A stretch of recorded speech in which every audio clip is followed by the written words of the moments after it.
All right, so for whatever reason, my brain immediately thought that I was listening to some weird, like, Fortnite music. And a lot of that has to do with the fact that, dear God, it does sound like something that I would expect to hear at the main menu, starting menu, or even when I'm grouping up with the boys. I really got to sit down and play Fortnite in the future. That would be weird. Especially since I try not to stream Fortnite. That's like one of the few games I just don't want to touch live for whatever reason. Unless it's Nate. I guess maybe Nate. Although I could do it with Max in the future. That would be pretty fun, I think. Not things to consider in the friend groups. Raptor was poppin', hey Pixel was cooking.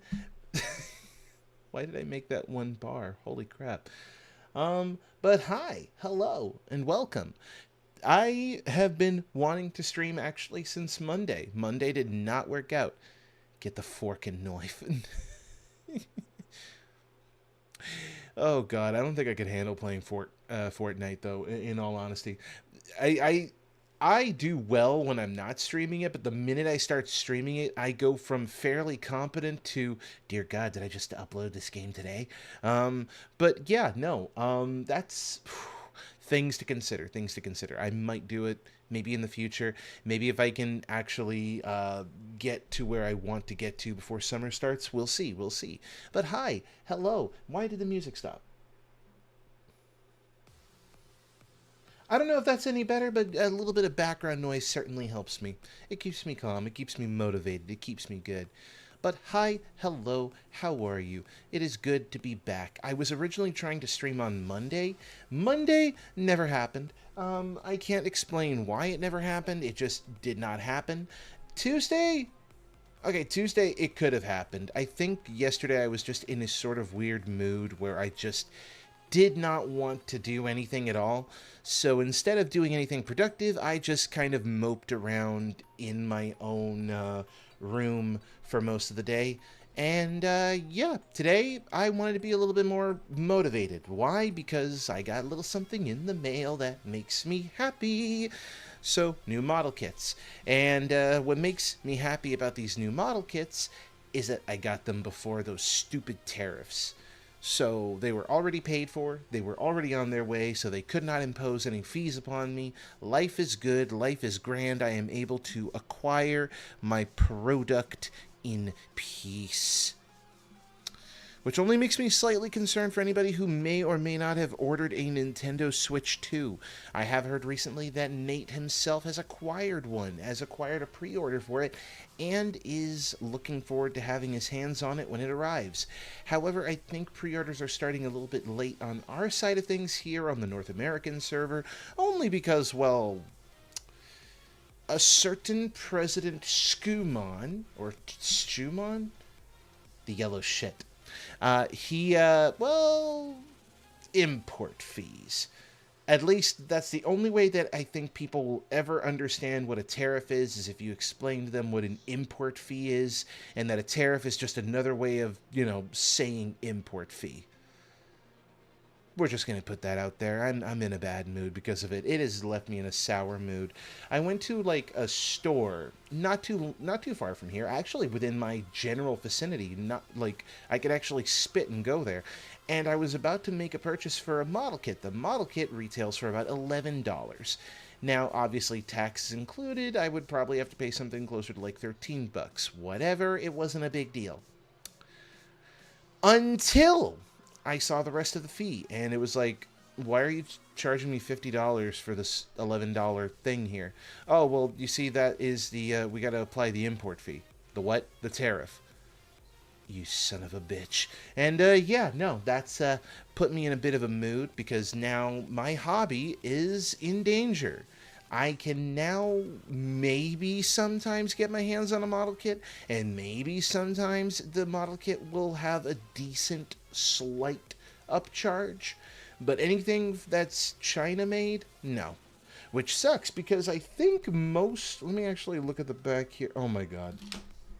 Even my Digimon will eventually suffer, because they're technically, even though they're distributed by Japan, they are made in China. The materials are made in China. So I don't know what that's gonna do. Maybe I'm woefully misinformed about what our lovely president is up to here on the North American servers. Either way, hopefully it just means that everybody on the other servers are doing well. Whether you're in the UK, whether you're in a different part of Europe, hopefully the European servers are treating you a lot more nicely than whatever the hell is going on in the NA servers. I'm gonna have to start getting used to me calling them our different countries' servers, but I'm trying to get in touch with like strange digital lingo and treating our different worlds as servers and stuff like that, which is weird because we have different continents depending on the server we're at. Oh gosh, don't even get me started on the folder continent. Folder these nuts. Anyway, the point of why we're here, because I got new model kits in the mail. Woo! A couple of these model kits I'm looking forward to. One in particular we're going to be building today, and the music is gone again. Why do you keep doing that? I swear, this thing is going to be the death of me if I have to keep on doing that. If push comes to shove, I'll just put on a nice relaxing playlist off of YouTube, and we can kind of just chill and vibe to that music. Which I guess I should have on standby. Hold on. Let me find some relaxing Digimon music.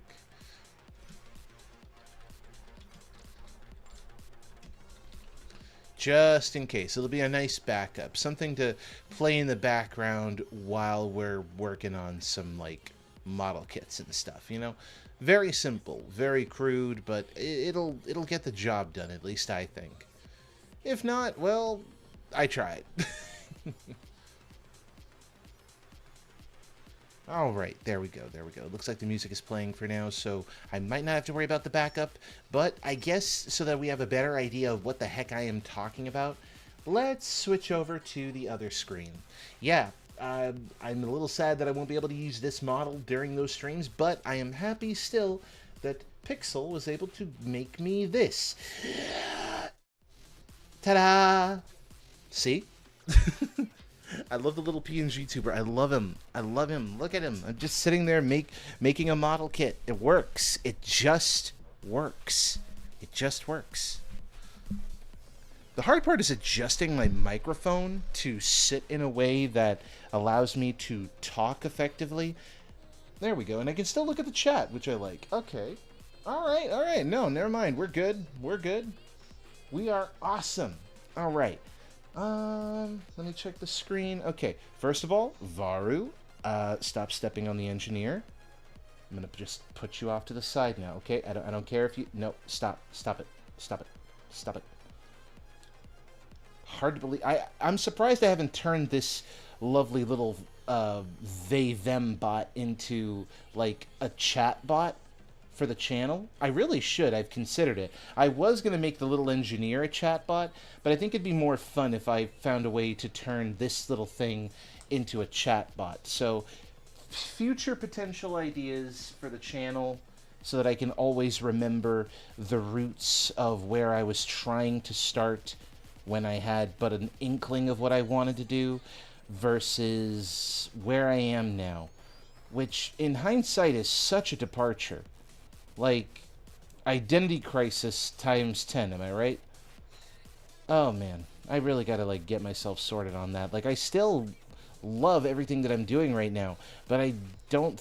There isn't a day that doesn't go by that I don't think back to my original roots and how I was building an audience using the Varu model, which was so much fun. But yeah, no, this is what we're going to be building. Let me make sure it's in camera, it's in frame. I may have to turn on... There we go. This is what we're going to be building today. This is the Zoids RZ28 Blade Liger. Granted, I would have preferred if it was the Shield Liger, but hey, I'm not going to complain. A kitty is a kitty. I've already gotten the... I did not clean that up. Oh my gosh. We're going to be building this one. This is going to be my first time building a Realize model. This is a different brand. This is an all-new, different little thing that I've not done before because, well, I have technically built a Blade Liger. It's currently in storage. It's a pain in the butt to, like, get out of the box and display, especially in my limited space. Trust me, if I had the shelves, I would be all over it. But the main issue with it is that it was a lot of pieces. This was made by the company not Takara Tomy, but it was originally made by Kotobukiya, who apparently had the license to sit down and make all these model kits. Now, if you've never heard of Kotobukiya, Kotobukiya is a fairly good model kit company and figure company that does a really good job with their own individual mechs from their own line, as well as mechs specifically from the Zoids series. And I mean it. They do a fantastic job. I think I've built the Shadow Fox before live on stream, before the VODs all disappeared into oblivion. And I build the Lightning Sykes, which is a nice and adorable little kitty. I love it. I love it to death. Those were probably my favorite of the Zoids model kits because of how sturdy they are. They are built very sturdily. However, they are a bunch of pieces, and I mean a bunch of pieces. Some of them that, in all honesty, probably didn't need to be individual itty-bitty little pieces, but they were. They were made into individual itty-bitty little pieces, and depending on the type of person you are when you're building one of these model kits, itty-bitty little pieces are either going to be very welcome because of the lovely heightened level of detail, or they're going to be shunned and hated upon because why would you have all these pieces when one singular piece would have sufficed? It's a lot. And when I was building the original Blade Liger from the Kotobukiya kit, not only was I dealing with a lot of pieces, I was dealing with a lot of glue. And I mean a lot of glue, because a lot of the Gundam kits that you've seen me build before, they snap together. They hold together rather nicely, rather firmly. You don't have to add glue. You can if you want to. But for the Zoids model kits, especially the older ones like the Blade Liger and the Geno Breaker, oh boy, did I ever have to add a bunch of glue. Because there were just some pieces that didn't stay for whatever reason. I think it was just because of the way they were designed. It could have just been that it was intended for a higher level of model kit builder that requires glue. But when you have a model kit that is fuming with the smell of glue to the point where I think an elephant in Africa would have keeled over and died, no, that's just too much. That's just way too much.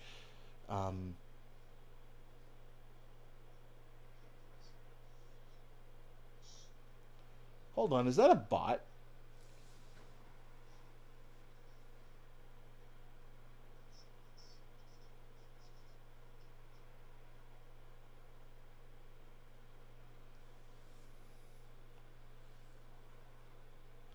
Oh no, wait, I just got followed by that person. But then they say that.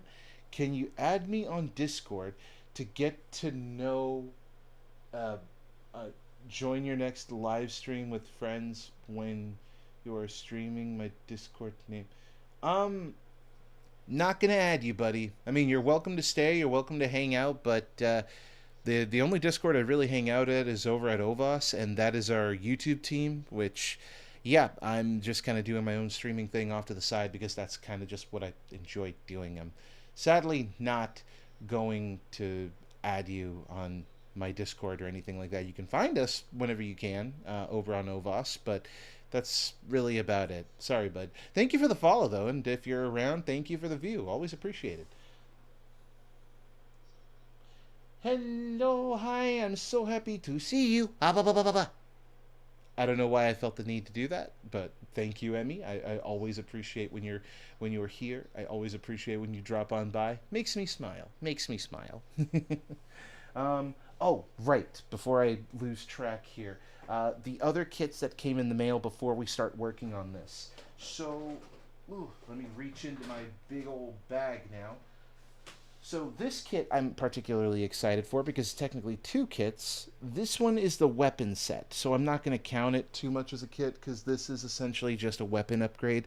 These weapons probably don't look familiar to you because it's been a while since I've played Armored Core on the streams, but this is for this.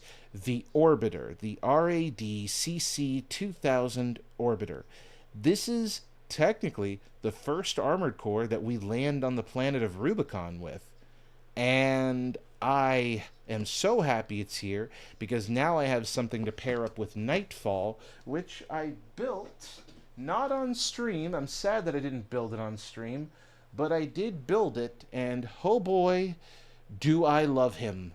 Isn't he gorgeous? Just love it.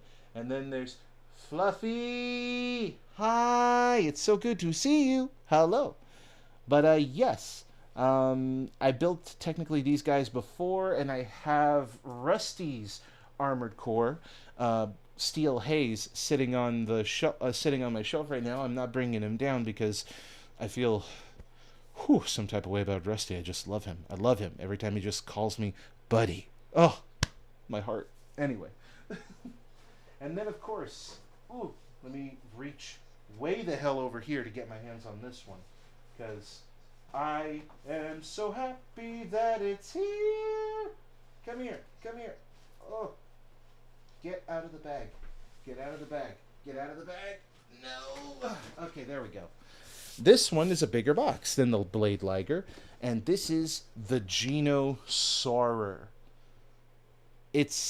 Believe it or not, the box is not that big, not by comparison to the much bigger box that the Geno Breaker from the high-end model kit came from. That one was huge and required just as much glue, not as much. Actually, no, the Blade Liger required a lot more glue, but when I made the Geno Breaker, I should have used more glue, because dear God, are some of those bits just so fiddly. But this actually is for smaller, actually. I should clarify before I get to building and stuff like that. But this model kit is actually significantly smaller, whereas I had something in the ballpark of like 20 to 30 runners of plastic that I would have to cut through, sandwich, glue, put together, and all that good stuff. Here I have 1, 2, 3, 4, 5, 6, 7, 8, 9, 10, 11, 12. 12 runners, and significantly fewer parts, and the size is different, which is why I'm sad that I didn't bring out my Blade Liger to show off. The Blade Liger is 1/72 scale, meaning it's a pretty big boy. And even by kit standards, it was a pretty big boy. I think when I finished building that for the first time and put it in front of Buddy, I think Buddy thought that I accidentally brought a blue cat into the house, and she sniffed it, and I think attempted, the words are attempted, to assert dominance over it. Buddy didn't know, okay? Buddy didn't know. Buddy didn't know. But, yeah, no, that is currently where we are at, and now I have to find out where step 1 is. It looks like step 1, as advertised on the tin. This is actually a pretty decent book. I wish it was an actual book and not just a fold-out. It's very high-grade Gundam model kitty because of that. Be still, my heart, whenever people are just nice. But yes, hello, hello. Wait, what? Be still my beating heart whenever people are just nice. Yeah. I mean, that's why I was thinking about Rusty, because I love Rusty. As a character, I just love him. And my music completely stopped. I thought it was going to, like, start playing on its own. Really wish the media player on this thing would work better. Stream elements. Do better. Be better. What do I hear? Why do I hear myself?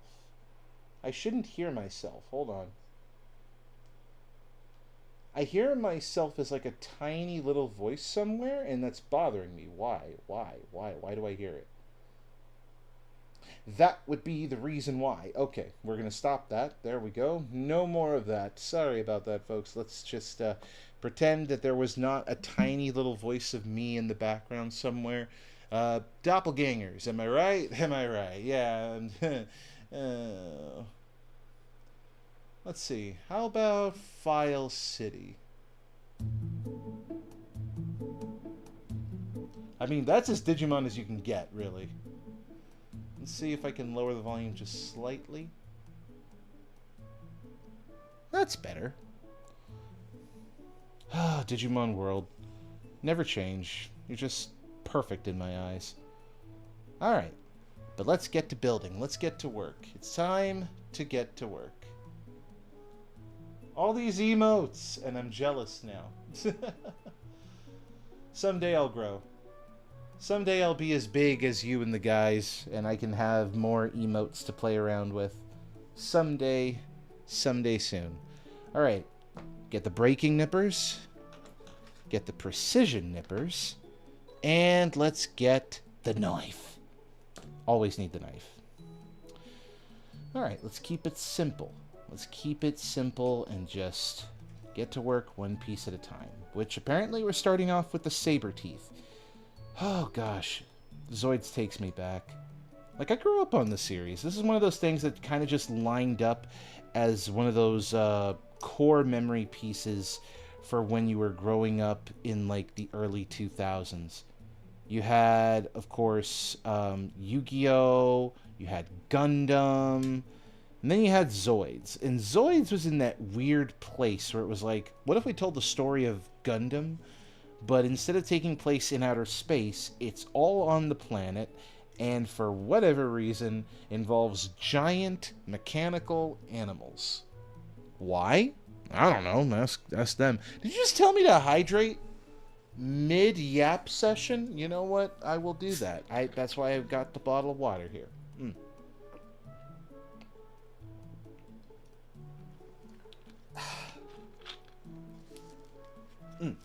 Good stuff. Very good stuff. Love this stuff. Alright. Where were we? Well, these are feet. I'm probably going to need this piece again soon, so you know what? We'll keep B off to the side for now. This is going to be so strange that I'm going to be able to build this, and I'm not going to need a shit ton of super glue. I don't know if I'm fully prepared for that. I hope I am. But we'll see. We'll see. Let's use the breaking nippers, because I don't have to be precise, but I do want control of what I'm cutting. Ooh, okay. So, this is difficult for me to explain because, again, this is the first time I'm building a kit like this. This has a feel that is reminiscent of building a high-grade Gundam right now.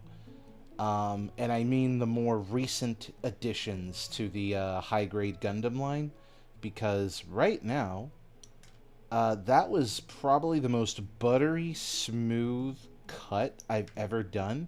And I'm not just talking about because of the nippers, I'm talking because of the plastic quality. It's kind of like, not a harsh, like, I don't know how to explain it. It's one of those things that I wish that I was still building the Epion with, because the Epion has a lot of soft plastic, but it also has a lot of this harsh plastic that when you cut it, it sounds like tiny glass breaking. And then the soft plastic doesn't have a sound because it's not really being cut and broken. It's more so just being removed, and that's it. And what I just felt when I was cutting, like, this seat out was a lot of the, like, super soft, buttery smooth type of plastic. It's very hard for me to explain into proper words. I just know that it makes me happy, because that is good. That is good. I like that level of plastic, because it means that this kit could potentially be a long-lasting kit.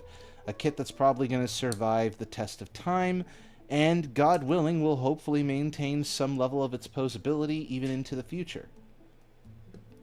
Like, I'm terrible at the explanation. If you've ever sat down and built a model kit, whether it be of the human girls or of the other mecha, you'll know what I'm talking about, because it's a feel on your hands when you feel and hear, like, that click of, like, okay, the plastic is cut, but it technically broke, but it's not like the piece is unusable. It's just, it was cut in a certain way that made it break for the sound, versus, oh, that just cut right through and we were good from there.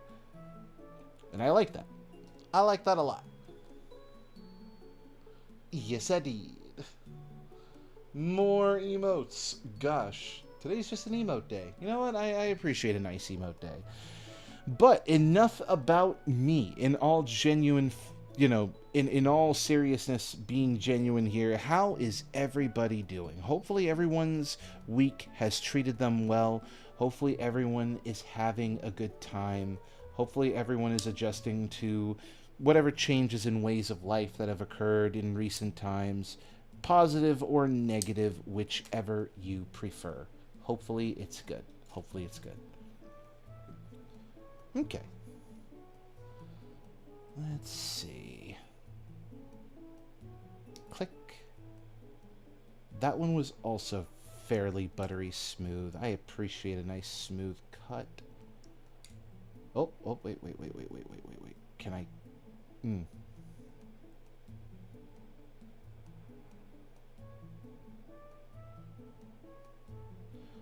Okay, it's almost there. It's almost there.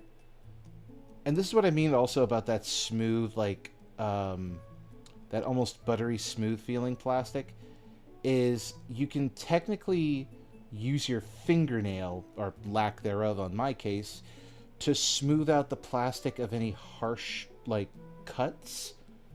I'm terrible explaining it, but that's basically it. Like, that's the kind of soft material that's here, and I like it. And okay, cool. I'm so glad that even though this is technically a different company handling these model kits, that I still get to experience that. If you don't know what just happened, these guys are still freaking sharp, which means when I have to press down on certain rough pieces to get them into place, it means that I must suffer death by 1,000 tiny cuts. Because, of course, why wouldn't I? Thank you, Blade Liger. Very cool. Very, very cool. Let's see. I just woke up and dropped here. Why, hello then, Emma. Thank you so much for dropping by after you've just woken up and gracing us with your presence. We appreciate you every day. Mwah. I have been good. Just woke up and plan on playing some Monster Hunter later to get some of the new festival armor. Oh, that's right. You know, I haven't touched... My God, I haven't touched Monster Hunter in a hot minute. I'm still under 100. I need to fix that. Okay, well, thank you for the reminder. I think I'm going to have to... Note to self, later on, don't know if it'll be during the stream or after the stream. It'll probably be after the stream in hindsight. After the stream, play a little bit of Monster Hunter and catch up, because I don't want to fall behind. That was one of the things that happened in Rise, where in Rise, I played the game, but because of the way that it felt different when hunting, I did not have as much fun, and as a result, I fell behind, even though I shouldn't have fallen behind, because I heard that some of the DLC stuff was fun. I heard that the armor started getting good, and it's like, how dare you? How absolutely dare you? Plus, with Rise following a similar model to how they were handling World, I think it would behoove me to probably make a return at some point. Clear pieces. I wonder if I'm going to be able to cut this smoothly. It feels like rubber. Hold on. Oh, that was smooth. Okay. This isn't brittle. I, for some reason, thought this was going to be brittle. Interesting. Interesting. I like that. I like that. I like that it's not brittle. It's just a nice, smooth plastic in a clear plastic. Interesting. Interesting. Okay. Still a little scuffed. That is annoying. Hold on, I'm just going to see if I can't clean that up slightly. Okay, that cleaned it up a little bit. How about the other side? Can I clean that up? Okay, that is significantly better. Alright. Okay, and this is apparently supposed to go on the top? Hold on. Hold on. Okay. Ah, you sweetheart. As I've seen you. God! But yeah. Let's see. There we go. What an unusual thing. Alright. I can tell we're working on the head. It's just... I'm not used to this, and this is not going in all the way. Hold on. There's supposed to be a click? This is a canopy. Okay, I understand that's called the canopy, but is it supposed to, like, click all the way down into place? Is it easily removable? Is this going to be my first moment where I have to use super glue? Oh, there we go. Okay, so I just did not push down on it hard enough. Noted, noted, noted. So far we have, I think I see the vision here. Okay. So we have the top jaw, we have the bottom jaw, we have the canopy, and I think we're working on the mane, hopefully, before we get there. Yeah, we're working on the mane, it would seem. Okay, noted, noted, noted.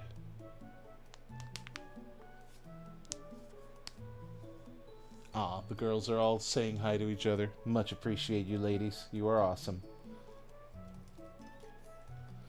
Oh, man. But yeah, no. Definitely gotta sit down and play some Monster Hunter. Note to self, also may have to find a way to introduce you to my new Gundam obsession, because unlike with the Witch of Mercury, I've been following very closely with this one. Whereas the Witch of Mercury, I sort of binged in my own free time when it was already concluded. I am staying up to date on the newest Gundam series, Gundam G-Quux. Ignore how dumb the name sounds. It's actually kind of good. I've seen a few folks already start making some complaints about it, which I think at this point I've just come to accept that that's going to be the case every time a new Gundam series occurs.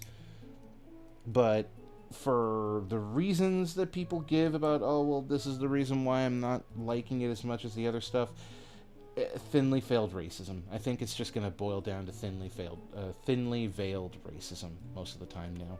So I've come to just ignore whatever criticism comes out of somebody's mouth in that regard.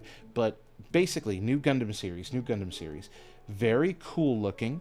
For the sake of the visual aesthetic, if you've ever seen the newer Pokemon series, it definitely holds that aesthetic for a few characters, and you'll see what I mean by how when you start to see the characters Machu, Nyan, and I believe we have a new character that was just introduced today in the newest yesterday in the newest episode, which was Machu's clan battle, which that one was fun. To give us sort of an idea, a simple idea, to keep it like easily digestible. The idea behind this series for Gundam as a whole is technically this is a alternate universe of the Universal Century timeline. And for those that would require information on the Universal Century timeline, the Universal Century timeline was the original Gundam series. I'm talking about the original OG granddaddy, like RX-78-2 type shit. Like, it was the OG of the OG. Now, what makes this an alternate retelling is actually what happened in episode 2, which aired last week. And in episode 2, we saw bit for bit the history of the original Gundam series being retold if certain characters committed to certain actions. What if the main character never actually got to pilot the Gundam and it was taken by someone else? Okay. What if that someone else won the war for at the time, what we considered the enemy? Go on, and stuff like that. That's basically it. It basically tells the story of what happened if Zeon won. What would happen if the Principality of Zeon not only gained their independence as true citizens and an independent force away from the Earth Federation, but they took over. And what happens to a world that is torn up by war, by a post-war environment? How do you navigate that? And that's where we kind of go into it, because we're watching it being told not only with the sense of like the usual military ambiguity, there are no good guys or bad guys, just people, and sometimes people do really bad things. We then take it a step further and we follow in this kid who's now forced to navigate this post-war nonsense by going through sort of her own existential crisis. Her name is Machu, the little redhead girl that we follow around, who has to navigate a world post-war and seeing like these big machines that are not only used as military police, that are not only used as a means of doing work outside of the outside of combat, but now we're seeing a world where the machines are considered surplus. The machines are now easily accessible in a similar fashion to the modern U.S. sentiment of like, what happens with all these post-war or during the war weaponry that's just kind of now lying around? Well, it's surplus, meaning it's sold, meaning civilians now have access to mobile suits just as much as they would have access to a gun. Are they supposed to have it? Probably not. But they're using it to have underground battles where it's just having mobile suits fight each other. Why? Prize money. Why? Because desperate times calls for desperate measures, and those desperate measures sometimes pay a little bit more than just trying to keep your nose clean and to the ground. So, yeah, it's an interesting concept. I like it. I love how it has been executed, and I've thoroughly enjoyed the characters. I think anybody who gives G Quux a chance, it's on Amazon Prime if you have a subscription, and if you don't have a subscription and you know somebody who does, maybe they can lend you the subscription. I don't know. But definitely a series that I would recommend giving a chance, only because I like it. I have never been like a weird like 0079 loyalist, Universal Century type shit, because that's kind of the weird thing that comes from the fandom that I've never enjoyed, and I don't think I could ever see myself agreeing with, is how vehement and almost violently a lot of old school fans will just kind of defend Gundam in the original sense, and to the point where it's like all other series are considered trash by comparison, to the point where it's just popular to hate on a particular Gundam series because reasons, I guess. I've never followed in that ideology, don't want to follow in that ideology, and so I prefer to draw my own conclusions. And sometimes drawing my own conclusions means that I watch a series that has my attention, I'll give it a chance, and if it's good, I keep watching it.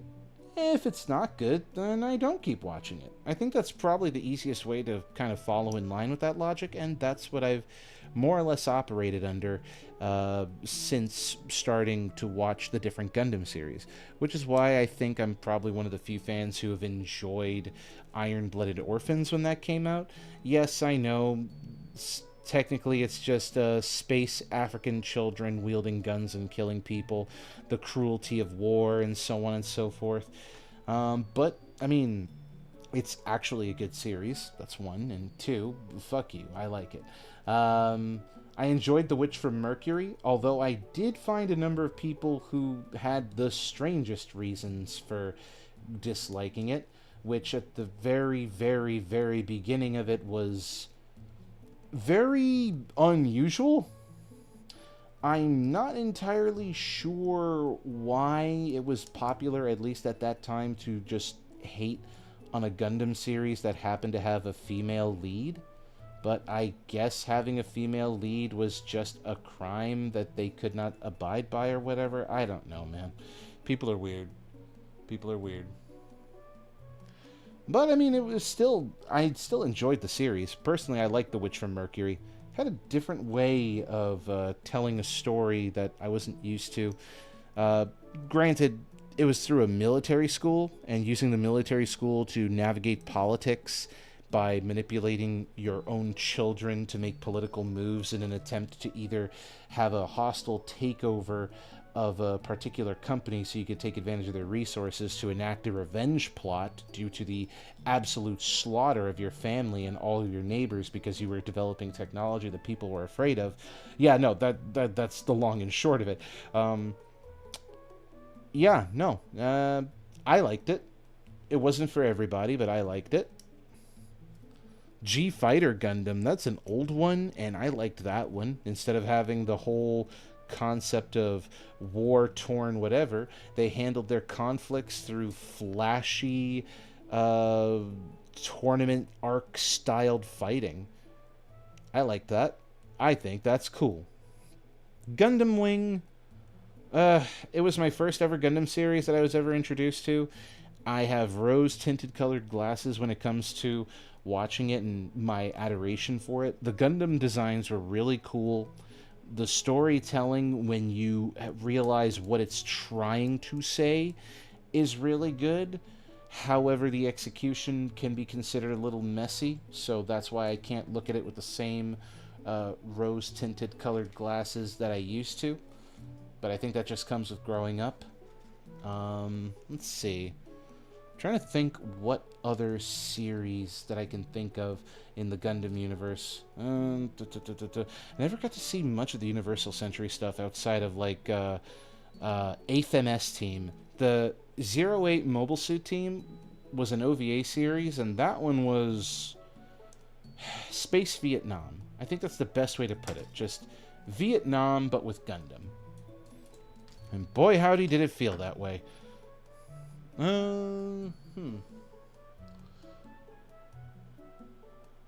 We should definitely watch some of these Gundam series together. I definitely would. I don't know if we'll watch the older ones because, while I have a personal love for the older ones, I also know that because, once again, it was from a different time, that it may not be for everybody in the more modern time and in the more modern sense. But I definitely would recommend checking out Iron-Blooded Orphans, because I think that was a better state of modern Gundam at the time, I should say. I should preface, at the time of its creation. What else? Definitely The Witch from Mercury, if you want to just watch a series about the very awkward navigation of politics and company takeovers through the lens of a girl going through high school and trying to understand what it means to be a clumsy space lesbian, because that's cute. I personally liked it. And the newest series... Did I almost drop? Yep, I dropped it. Oh, man.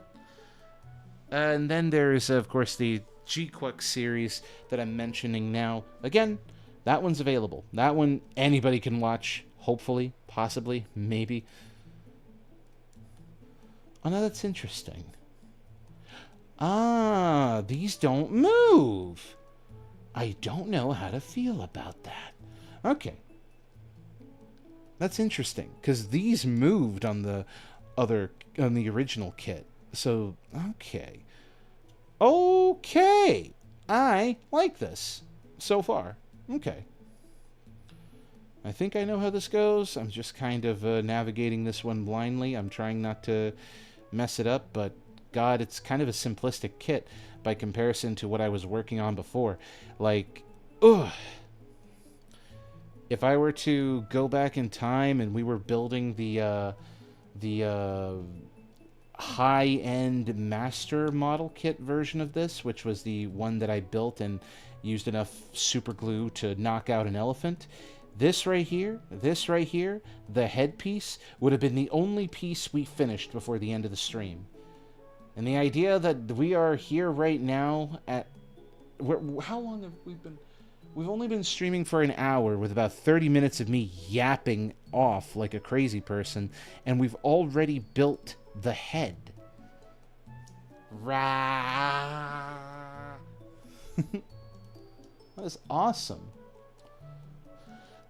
So, for those that don't know, Zoids, once again, war story of an empire against another empire, and the war that was going on utilizing giant mechanized animals that were either mass-produced or, sometimes, for reasons that I fully didn't comprehend, were also wild animals that have become these things.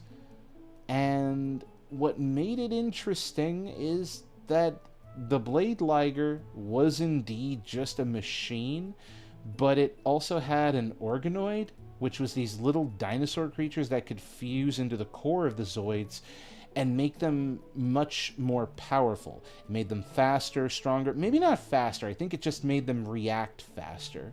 So I guess maybe that's faster. They were able to process information better and were able to adapt to a fight and have them fight more fairly. And God, the Blade Liger was so cool. I personally miss the Shield Liger, and I'm sad that they didn't build a Shield Liger for this.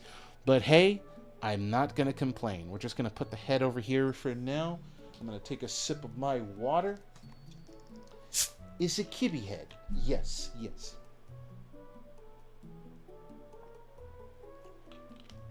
Yeah, I wish to learn more. Well, I mean, oh gosh. Then I'll make it a note in the future, if we can.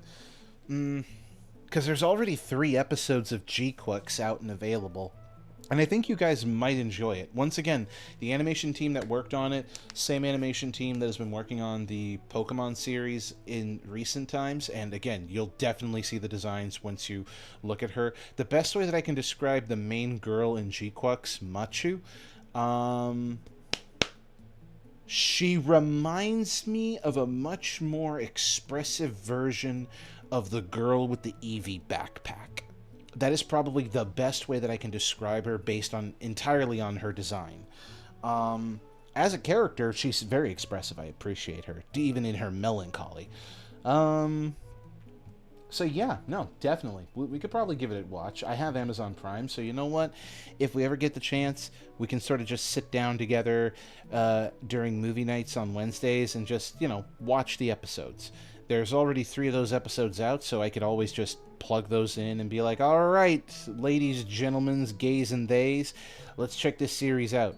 Although, if you wanted to watch the ones with the space lesbians, you would probably have to see if it's still available on YouTube. Because it is one of those things that either went on Crunchyroll or it went somewhere else.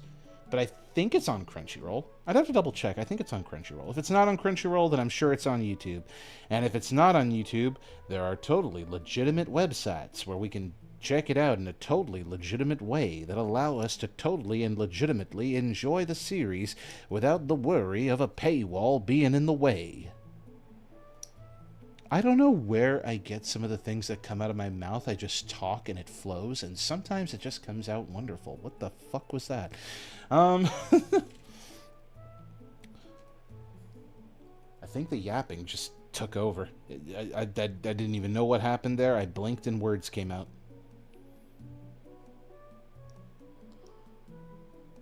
I have Crunchyroll. Excellent. If you got Crunchyroll, I think you'll be able to watch The Witch from Mercury then. That way you can enjoy space lesbians. Although you start feeling bad for... God, you start feeling bad for the characters after a while, especially depending on the decisions they have to make. I thought that I was going to hate a certain character in there forever. But no, he evolved, became better, and it's like, oh, you are not a jerk after all. You're just in just as weird a position as everybody else. I have a mess on my desk now because I decided to stop using the runners. I don't know why I have those runners, honestly. Or runner shelves, I should say. I should get a better runner shelf. Something that's casual in organization and won't drive me up a wall when I put it all together. Alright, you go together like so. I have the distinct impression that I know what you're for, but I don't want to make any guesses yet. We're on how to assemble the waist. So when you say the waist, are we talking about the rear end, or which end are we talking about? Oh, I think we are on the rear end. I'm making a butt. I am making a butt. Truly, we live in a society.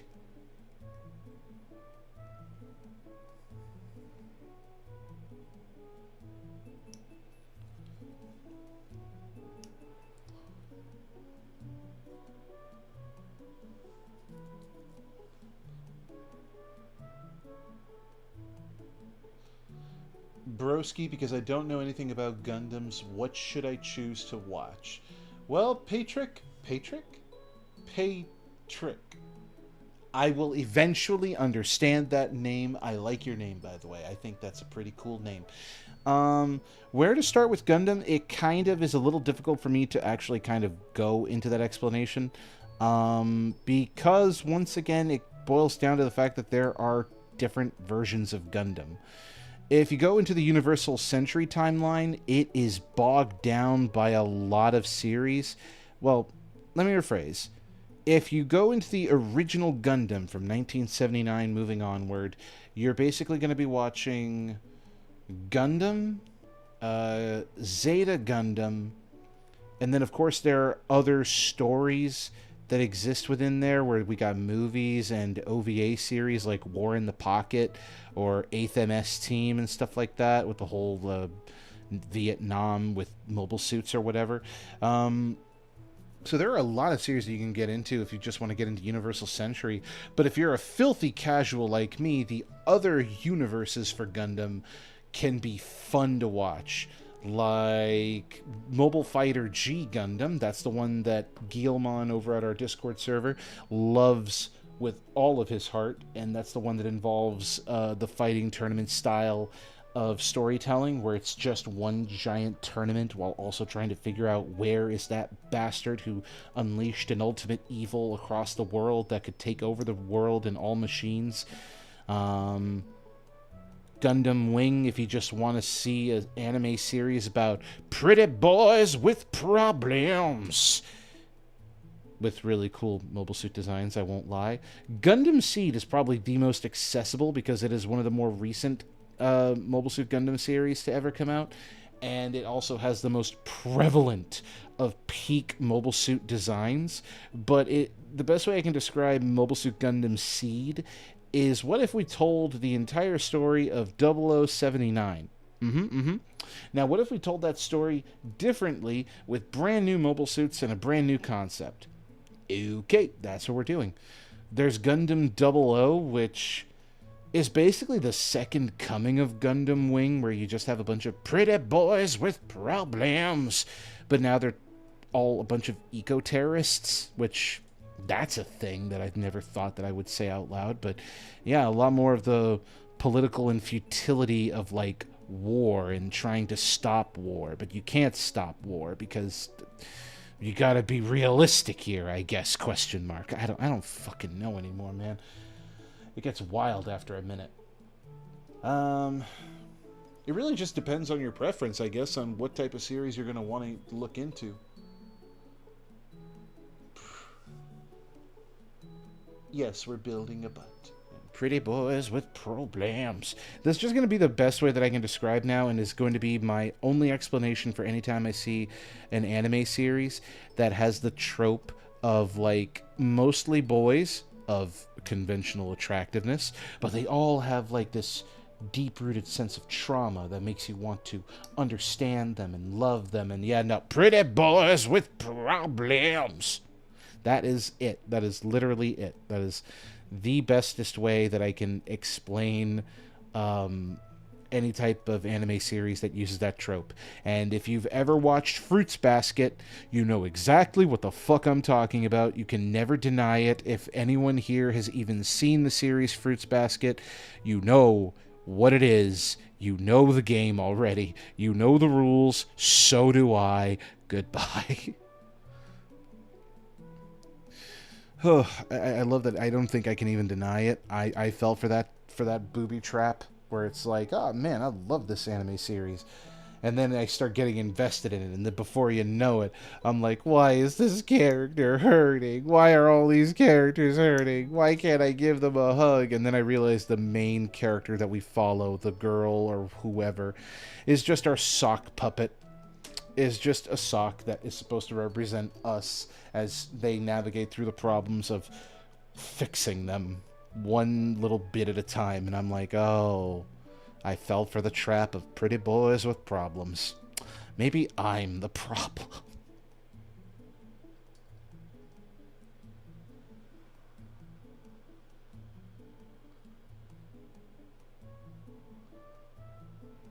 Oh yeah, no. See, Fruits Basket is just one of those series that I I need to revisit it because it has been years since I've seen it, and I'm sad that it has been years since I've seen it because it's like it was a genuinely good series when it first came out to me.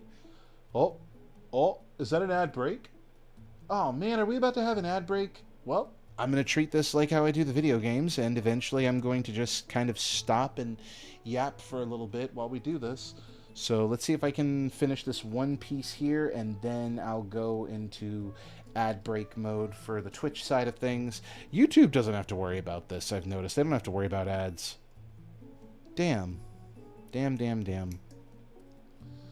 Alright, looking at it, I have about 10 seconds. I don't think I am going to be able to complete this section here in that time frame, so cutting it out and maybe just fiddling with it while we talk is probably the best that I can do. And it looks like the ad break has started.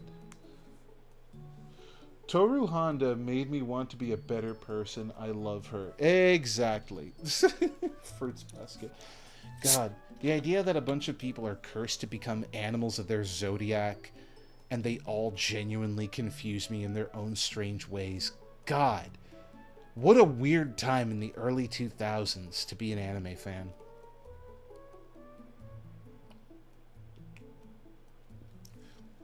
Like, early 2000s, I think, was when I was introduced to Fruits Basket. And around the same time, you had stuff like Full Metal Alchemist. You had stuff like Inuyasha, which that's a series that I'm going to have to sit down and properly revisit because I didn't give it a fair chance. Like, if I'm honest with you, I think I regarded that series as annoying and not worth my time at first. But everybody and their brother who has watched it and told me about the way that the series progressed has sworn up and down that it is good, dare even say it is peak. So I may have to take a look at it again. I may have to give it a proper revisit and give it a proper shake. We will see. It's probably going to be one of those things where I probably won't do it, but my curiosity would compel me to at least, you know, give it a shot and give it a rewatch. I blame Fruits Baskets for my taste in tsunderes. Listen, at least it was Fruits Basket that introduced you to tsunderes. I was introduced to tsunderes by, oh god, I have to think back on this. Was it Inuyasha that introduced me to the concept of the tsundere, or was it... No. Tenchi Muyo, I think it was. That was a weird series. Oddly heartfelt in some regard, but boy was I confused to be a young man watching a series like that. Oh well, I'm talking like an old man now. I think I've cut out all the pieces for the waist unit, so the butt is almost done. And I can tell it's the butt because this is a spoiler, as in, like, you know, the spoiler you would see on a car, and it's like, okay, yep, I recognize this. This is technically where the blades kind of rest when they're in the non-deployed mode. God, this is going to be so weird putting together. One of these days I'm just going to have to whip out the blade Liger from the closet and just be like, look at your smaller, better son and be ashamed, and stuff like that, because... Again, I'm already liking... There's technically less articulation, because on the original kit, this guy's earpieces, or the top of his mane, could move independently, which gave for a lot of expression. But I have the distinct impression I'm going to be surprised by all this little stuff that's going to be on it. Because the little bits that I see I'm already happy about, and there's painting potential littered all over this kit. And I love it. Christopher Sitchley. Yo, Chris, what's good? I'm not sure about a good starter Gundam series, but I enjoyed Mobile Suit Gundam 00 and the Awakening of the the Awakening of the Trailblazer movie. I also enjoyed the HD remaster of Seed and Seed Destiny. See, that's what I'm talking about. Like, those series are more easily accessible because they're not conjoined to the whole Universal Century timeline, and as a result, you can just kind of appreciate them for their own separate stories that they are, which is why I've come to appreciate other Gundam series. With G-Quux being the newest series that has come out, is technically a retelling of the Universal Century story with a big old, well, what if this happened? And that's where we're kind of following, and I like that. I enjoy that because even though I have an appreciation for the Universal Century story from what I've seen of it, it is big, it is bogged with a bunch of smaller side stories that make no sense within the timeline sometimes, and it's just, in my opinion, it's better. It's better. The ads are gone now. The ads are gone now? Excellent, excellent, excellent. So I can get back to work then. All right. Thank you, Fluff. Much appreciated. We love you. Oh, man. But yeah, no. Like, any Gundam series, I think, would be a good starting point. I'm not going to be that guy who's going to tell you that you have to watch Universal Century. I'm not going to be that guy who has to tell you that you have to consume all of the original stuff before you have any appreciation for the newer stuff, or be that crotchety old man who's like, man, you whippersnappers and your space lesbians and blah, blah, blah, blah, blah. I mean, again, and this is me coming from a position where I hate where Gundam Twitter went for a hot minute over the whole Witch from Mercury thing.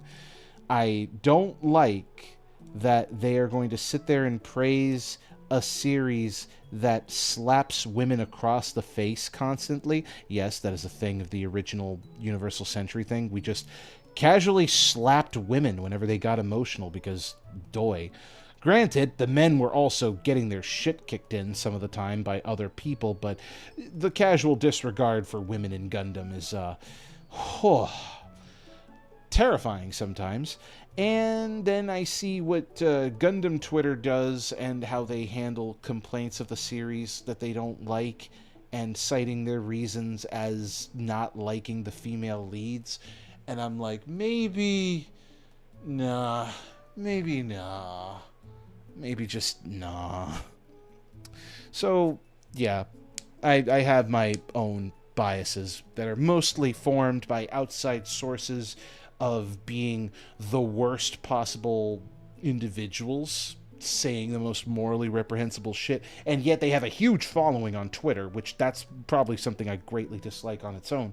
But then I get to the model kit side of things, and the model kit side of people on Twitter for the Gundam, or just the hobby in general for other mech series, I can probably stand to listen to, I could probably handle listening to some of the freaks on the model kit side of things better and more effectively than I would people who follow in the anime mostly, because they are, I want to say, more rooted in reality, so they don't get pissed off just because there's a female lead in a Gundam series. So you know what? Good on them. Good on the people on the model kit side who don't give a shit about what other people think in regards to a Gundam series that they casually enjoy, when they're mostly in the hobby of just building a model kit, which based, honestly, just based. I watched the original Japanese version of Yu-Gi-Oh! Duel Monsters with English subtitles on Crunchyroll recently, finishing the final arc on Sunday. Holy shit. That is impressive. I've only ever watched the English dub, and that might tell me more about myself than actually anything else. Good God.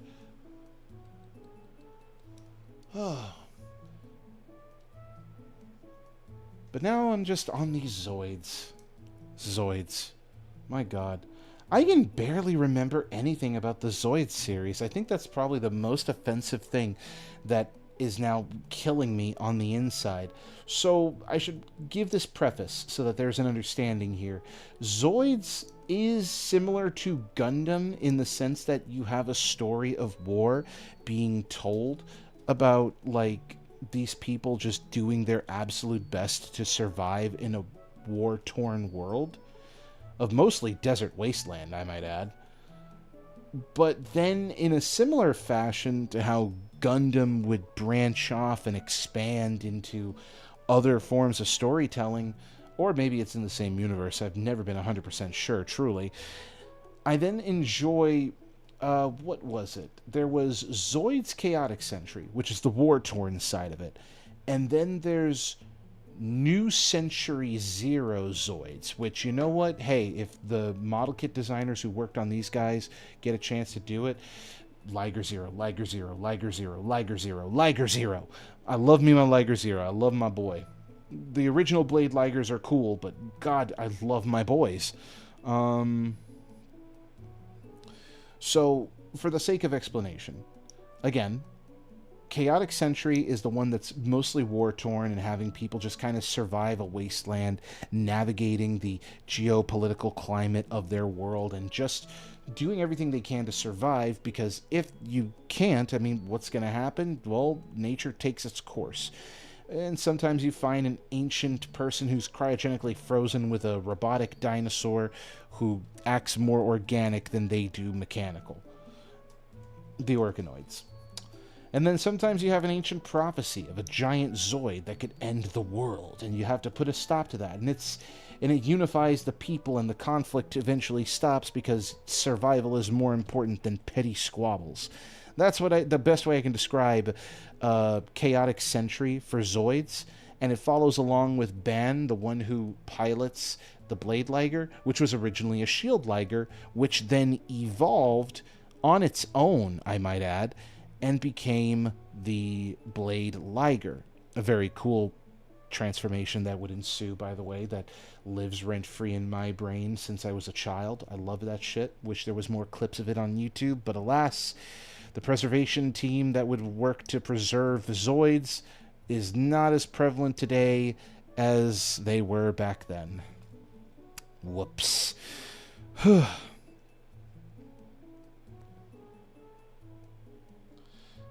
Did you ever finish the RG Epion? Oh shoot, I completely missed that question. I'm sorry about that, Chris. Give me just a minute and I will have an answer for you, my man.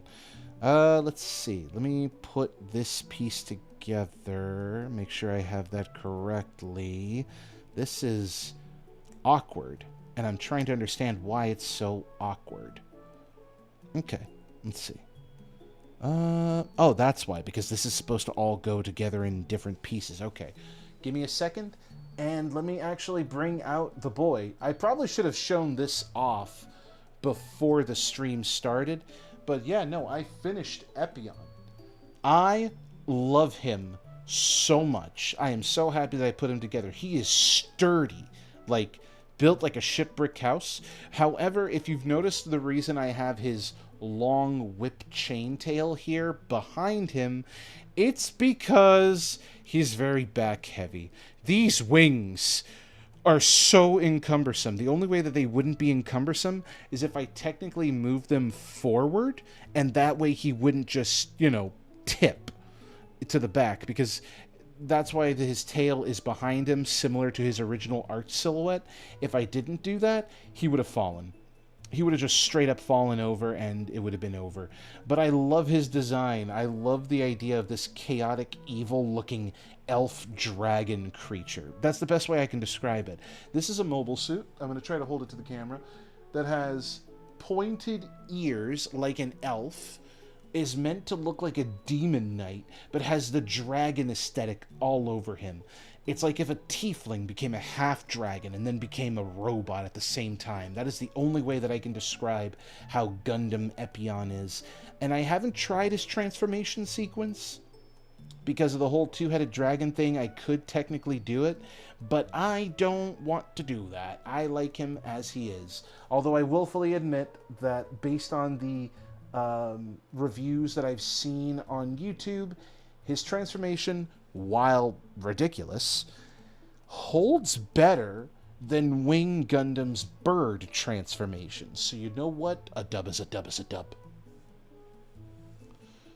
I'm having a good day there, Hype. Hello, how you doing? How you doing? I recently built the HG Gundam Origin Zaku 2 Red Comet version, and I quite like the finished model. Oh, dude, no, the Red Comet version is nice. It is very nice. I have him sitting on my shelf next to the Gundam the Origin RX-78-2, the prototype version, and once again, I love it. I love it. I love the design. I love the design of the Origin model kits. They feel closer to like a middle point between real grade and master grade in some regard. Like it acts as a bridge between, no, I'm sorry, not high grade, not master grade. It feels like a weird bridge point between high grade and real grade in some of the designs for the Origin model kits, especially the RX-78 too. It feels like it's like a little real grade that's been condensed down to a high grade out of nowhere. Very well done. And the Red Comet version of the Red Zaku, definitely gorgeous. I love every second of that boy. Love every second. I had to hydrate. Sorry about that, folks. But women. I know, women. Big Red. I'm doing good. Just got back from an errand run with Mom. Also finally finished and released my updated character reel and commercial reel. Hey, nice, dude. Hell yeah. Make that progress and get that bread, dude. I seriously need to sit down and work on making a reel for myself. One of the things that I've been wanting to do this year is work on a proper voice reel for some work that I wanted to be a part of. There's actually a project that I'm going to try to audition for this week. I think tomorrow will be the best time to do it because it'll be nice and quiet and nobody will be around to be bothered with the sounds of my apparently manic screaming over one of the voice auditions that I have to do and give it a try. But yeah, no, I really got to get back into the game of voice acting because I miss it. I'm actually angry at myself for kind of just letting it slip by as much as I did. And the fact that I haven't done anything with it is now making me progressively angrier and angrier. Like, why didn't you keep going? Why didn't you do more? Why couldn't you do more? And I didn't have an answer. Still kind of don't have an answer, actually. And that's the part that's kind of been annoying me. I don't have an answer for why I haven't been doing what I probably should have been doing from the get-go. And it's aggravating. I don't want this to get depressing. I don't want to get depressing, but dang it, it's getting there. It's getting there. Control thy emotions, Vincent. Control thy emotions. But yeah, no, I do want to get back into voice acting legitimately and kind of get back into doing some of the works.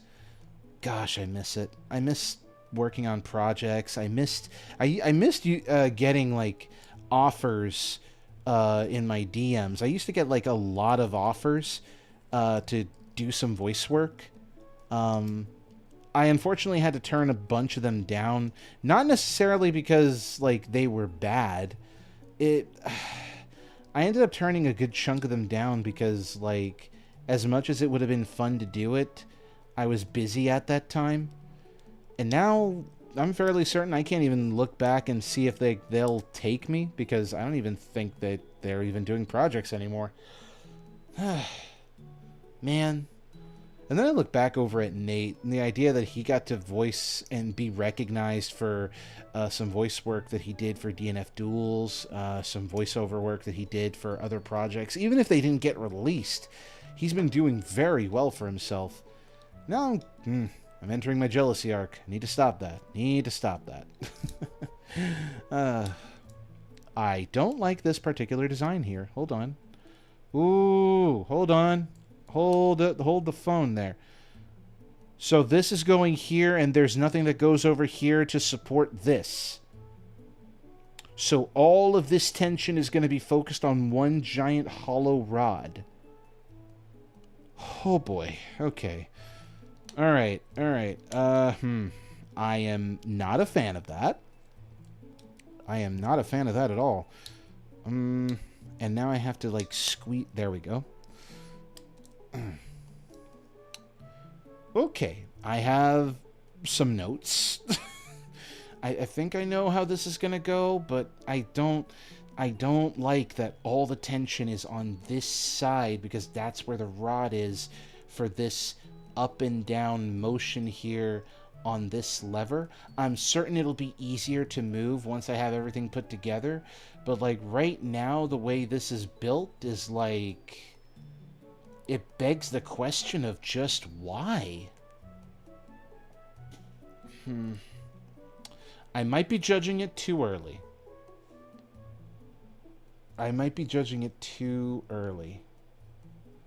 So maybe simmer down, relax. It'll all make sense in the end, hopefully soon. Maybe. We'll see. I like how the RG Epion's head is fully color separated so the eyes can easily do the piping thing. Oh yeah, no, I like that. I don't have to put stickers on it. Too many times have I put together a model kit where every time I put it together, the eyes, despite having clear and very vibrant plastic, here, let me show you what I'm talking about. This plastic here is very reactive to the light.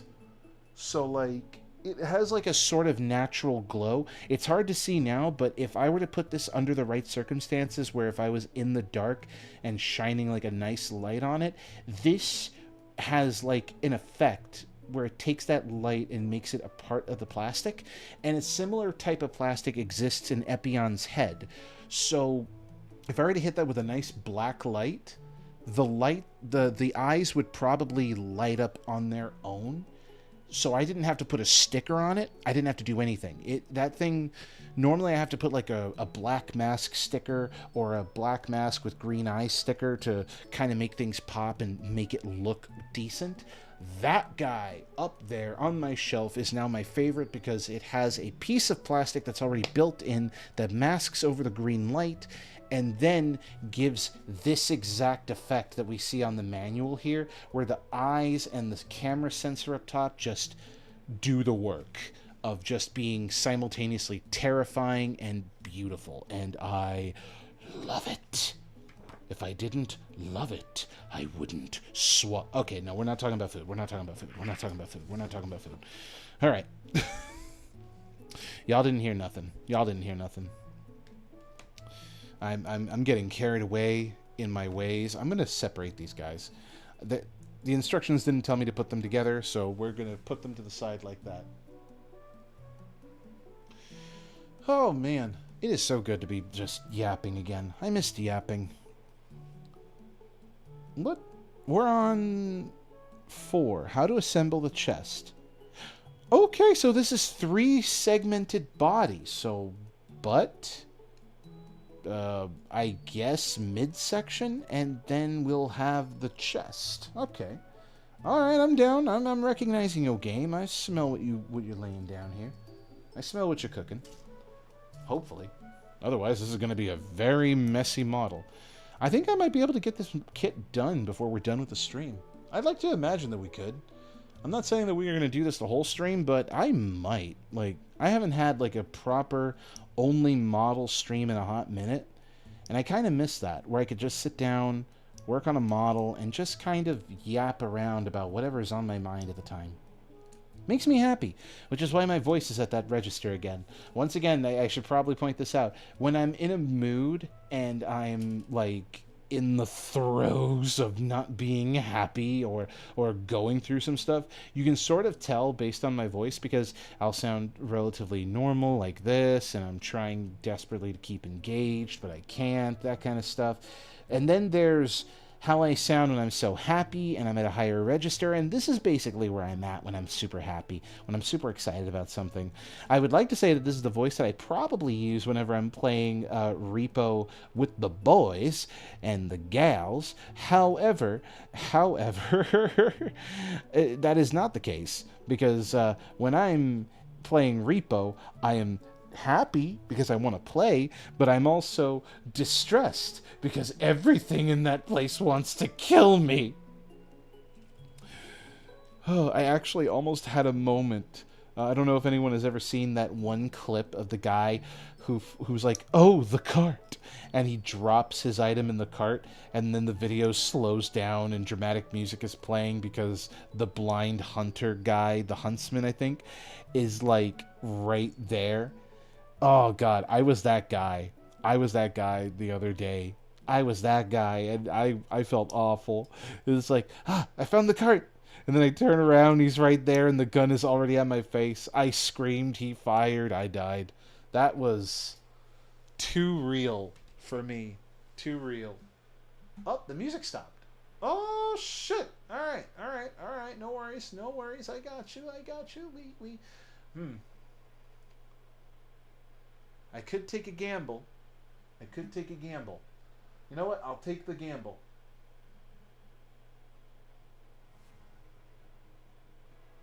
I'm going to hope and pray that this thing auto-plays the way it should.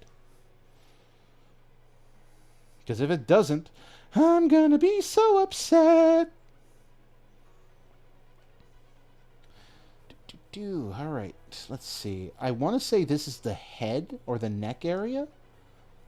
Oh, hold on, hold on. I see that nub. I see that nub, and I'm not going to get away with that. There we go. There we go. That's better. Maybe it wasn't better, but I think it's better.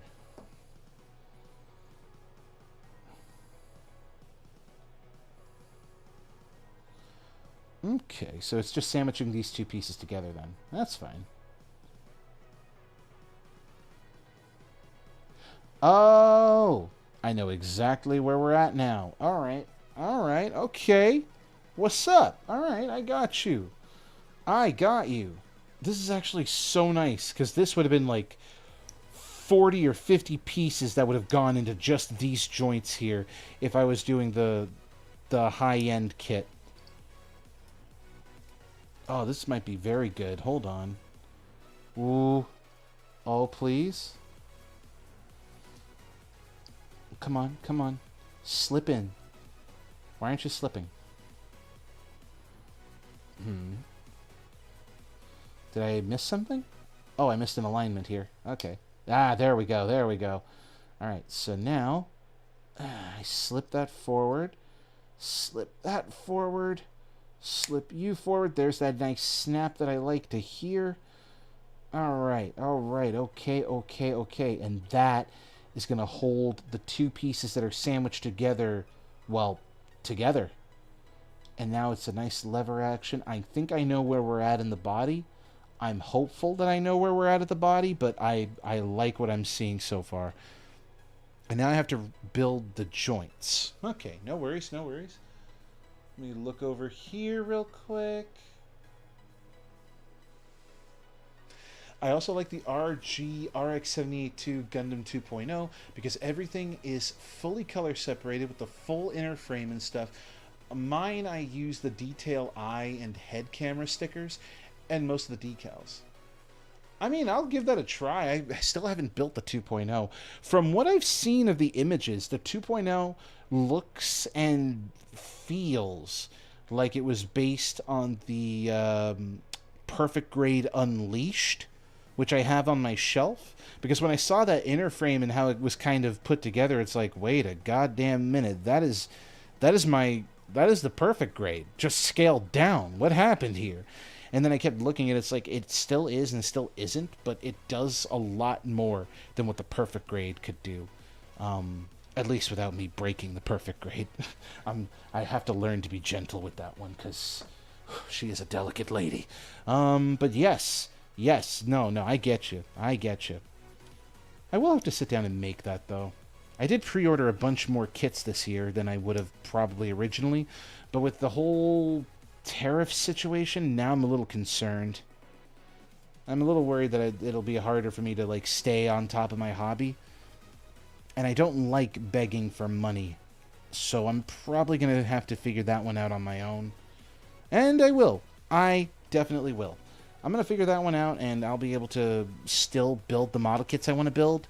And we're still going to have a good time. We'll have the music bumping. We'll have the kits being put together. We'll play some video games together to distract us from the horrors. And life will be great. Life is going to be great. Because we're going to make it great. We have to make it great. We have to make it great. I'm making it real again, aren't I? All right, all right. We got to take it out of there. We got to take it out of there. Da, da, da, da, da, da.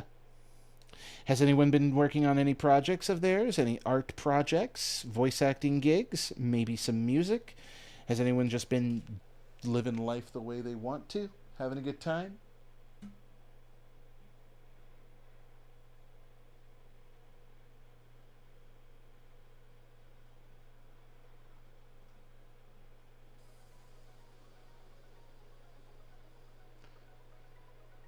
Mm-hmm. I'll leave that question in the air for now, and let's see if I'm looking at this correctly. Okay. So it's like that, and then I put it like this. At least this is a lot easier to put together than... Oh, this is a lot easier to put together than when I was putting together the high-end master model. At least in some places. Alright, so if I'm looking at this correctly, this goes in like so.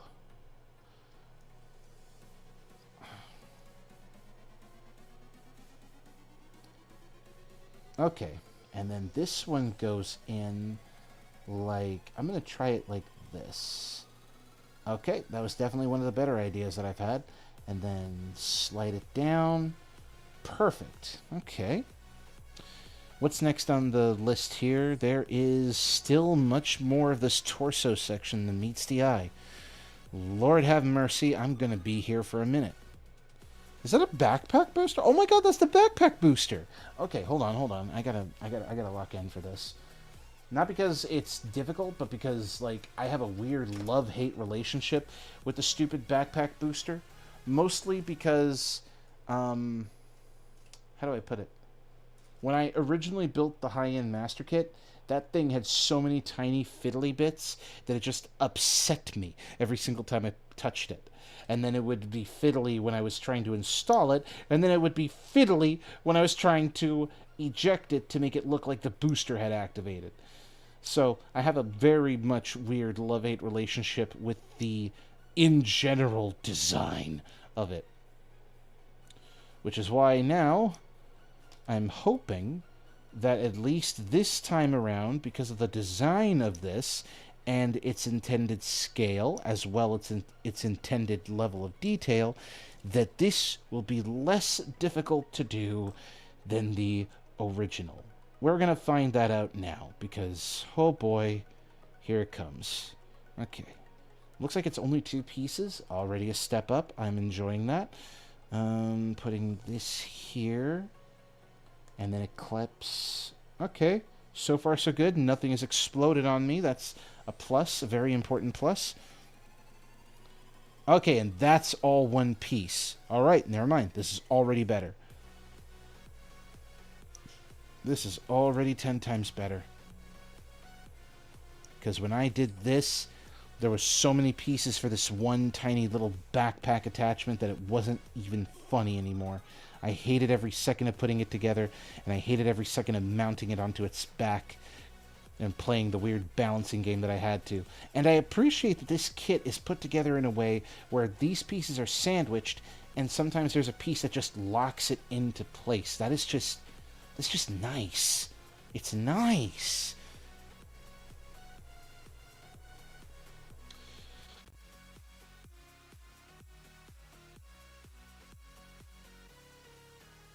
And Cavalier Alfred option part set. Ooh! I never got my hands on the Zagok. Actually, I don't think I've ever built a Zagok at all. Yeah, no, I don't think I've ever built a Zagok. I may have to fix that one day, because I know that I've loved the Zakus. Like, I don't know what it is. I think it's the Zakus are just cute. They're like little soldiers. They even dress like little soldiers. Little machine guns and everything. I don't know how to properly explain it. I just like Zakus. So when I look at a Zagok, it's like, and then I look at an Ak guy and like, Goofs, though, Goofs are basically just, Zakus, but with extra steps. And now that I know what a Dom is, it's just an upgraded Zaku, and nobody can tell me otherwise. Thank you, Gundam the Origin, for making a Dom, but it has a Zaku head. God, I never knew I needed it until you made it. Of course, now the Gundam The Origin model kits are a little harder to come by because, yeah, the factories decided that, we've built enough of them. Now they're on a weird binge of, like, Iron Blooded Orphans kits, which I have never felt a greater sense of confusion of how you're going to make such a good show, but then you make mid kits. The only good kits to ever come out of the Iron Blooded Orphans lines were basically the master grade kits, and I am not afraid to say that. Why does the music keep stopping? I really do gotta fix that problem. Alright, so we've got the backpack put together, and yeah, no, this backpack is definitely weird.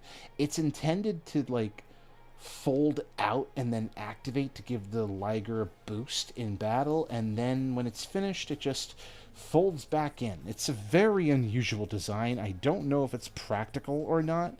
I guess we'll see, because now I have to, at least if I'm following the instructions correctly, install it. I think I put that in correctly. I hope I put that in correctly. Because now we have to go over here, and where is it? There it is. Oh, is this the last piece of that runner? Oh my god, that's the last piece of that runner. Are we done with the body? Wait. There is no way that I'm moving that quickly through the model kit. I refuse outright to believe that, but now I guess we're going to find out. Hold on. Ooh, how happy am I going to be? Let's see. Alright, that goes... Which way? Oh, okay. I see what you're doing now. Okay, so that slides in like so, and it slides in with the base of the backpack so that way it can hold it in place. And then now I just have to connect it with these stupid, really rough polycaps. Oh, my aching fingers. There we go. I mean, granted, the high-end master model kits are riddled with polycaps too, which I have a distinct opinion about that because I don't like that it's made with polycaps. How does a model kit of that size and that much weight is built with polycaps? I have no idea. But this one, being much lighter and being built with polycaps, makes me happy, because that means mobility is fairly smooth yet robust. So you know what? I am in for that. Alright. So next is... what the hell is that supposed to be for? I think I know what that's for, and I am going to hate it. I am probably going to hate it. But first, yeet! One runner out already. Most of this body is already built. That is crazy to me. What the shit? And does that just... that does not just go there. I need a neck piece. We haven't built the neck piece yet. Interesting. Oh, man. And of course, there's a boss Ferratu just there. Liger go rar. Yes.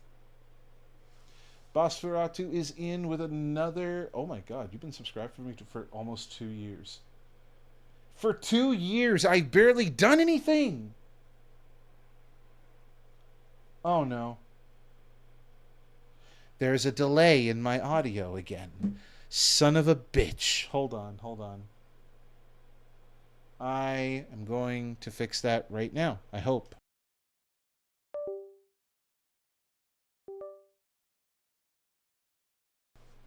Hold on.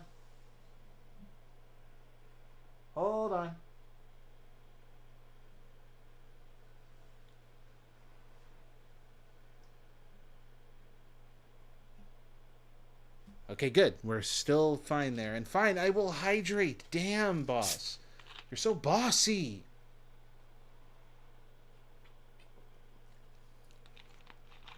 I'm 16. Releases into the mainline Seed Freedom models, including the RG Force Impulse Spec 2 and Cavalier Alfred.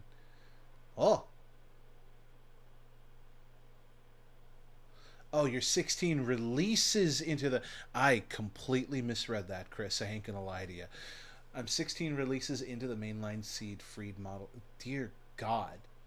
See, I love the seed model kits, but I don't know if I could collect that much.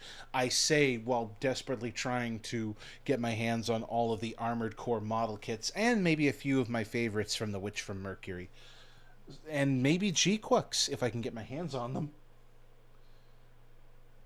This music needs to stop stopping. All right. All right. All right. All right. All right. Enough dilly-dallying. We must finish. We've been making excellent progress on this kit, and now I'm wondering where my hiccup is going to be. Because normally the hiccup shows up in, like, either the weapons or when putting all the pieces together, like in the legs. Which this guy has 4 legs. Oh, this guy has 4 legs. Before I didn't have fear. Now I'm growing a fear. I have developed a fear.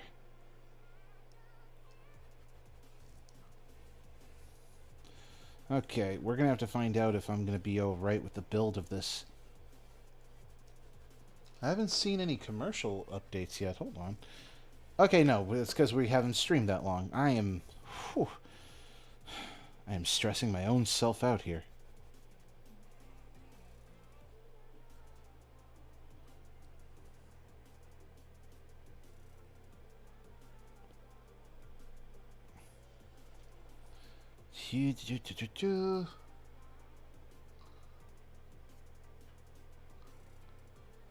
Hydration's a very serious matter. I know it is a very serious... Did you just hit me up with that again? Mother... Alright, alright, alright, no problem, no problem. That's why I have a big bottle of water. Okay, hold on. See, I got you. I got you.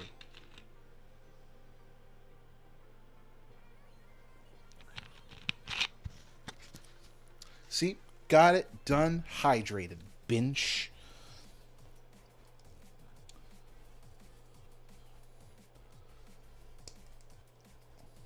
Come on. Come on. You know, these polycaps are a little bit on the tight side, but I appreciate that because that means that when this kit is all put together, it's not going to come apart. Lord. It means this baby isn't going to come apart for no bullshit.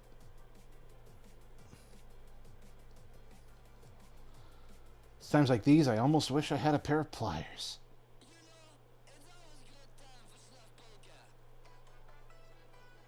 I don't know what I just heard coming out of my speakers there, but dear God. All right. Oh, I like that. There's a little hole here for... Wait, does that fit? Woo! I know what I'm going to do later. Okay, hold on. Later. Oh, yes. This is going to be good. I like it. I'm now happy. I'm happy. I am happy again. I have reached happiness. All right. I need G15, 9, and 14 to come together along with G3. So 15 and 14. I found the both of you. You are lined up perfectly. Okay. No. We're good now. We are good now. We are solid now. I like where this is going. And that's 9 right here. Perfect. Okay, 9 was already set up right next to it. It's like it knew. It knew what its destiny would be when I came to this kit. And then finally, number 3 here. And I think I know exactly where this goes. And hopefully this will be better put together than what I did with the original kit. Because, good God, I have words. I have more words. I have so many words.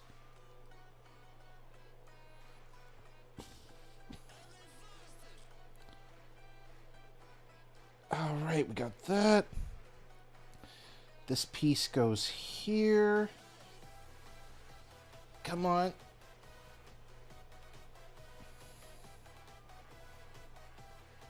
Mm-hmm.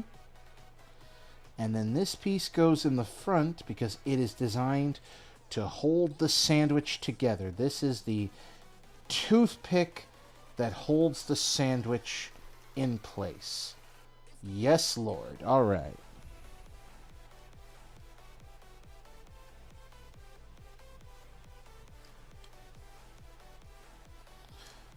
Okay, and these two. And that will now also be another sandwich that locks, or another toothpick that locks that in place. So these are the underbody cannons.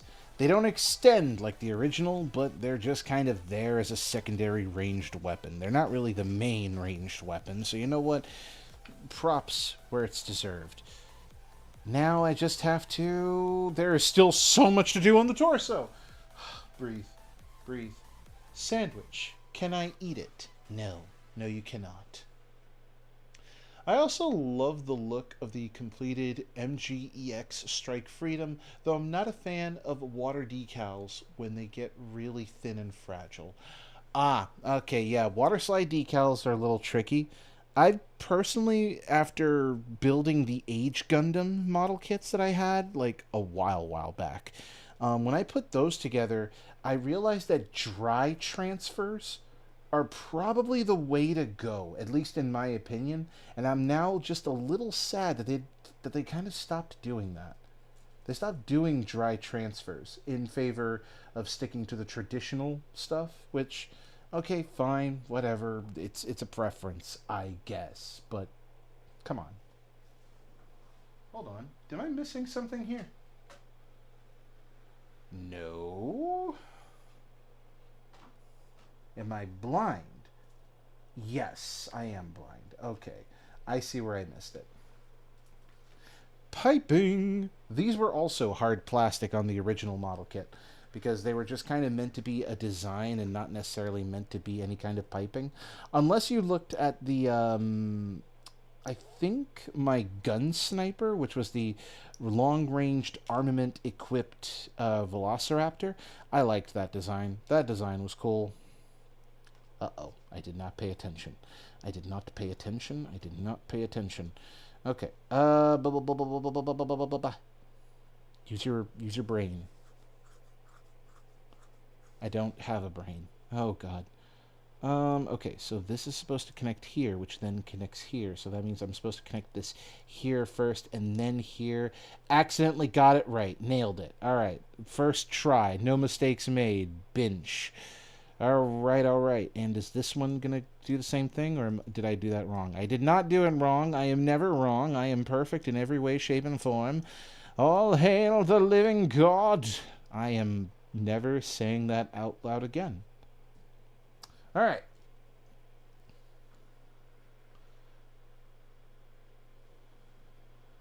Ooh, a bot over on the Twitch chat. Hold on. Let's get the music back running, and while we're at it, you sir can hop into a hole and wither in it. Goodbye.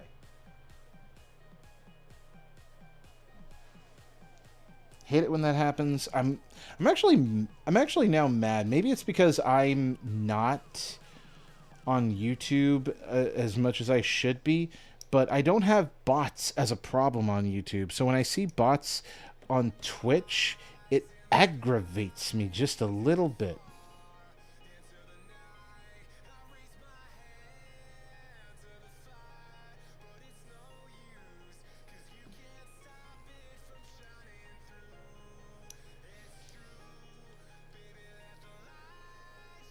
There we go.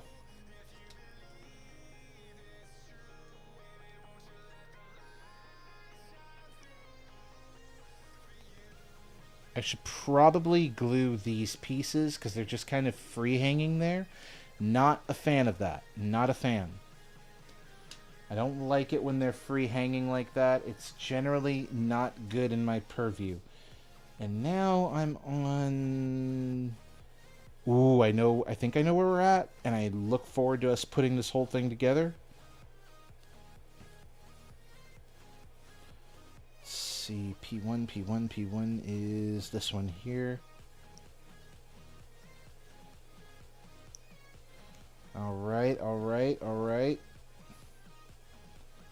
Because I think...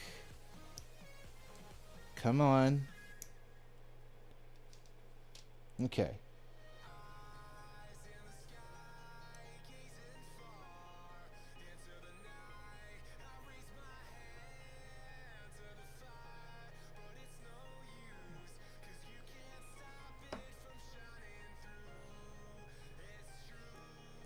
I think we're about to finish this runner too.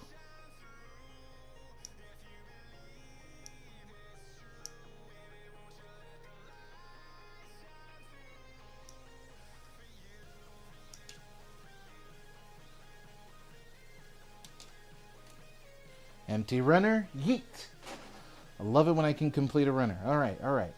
Now let's see if I paid attention enough. So this goes over here. Come on. My fingers. Okay, and then another P1 goes in there, and then I sandwich it all together. Okay, all right. We're doing a good job here. We're doing a good job here. All hail the living good.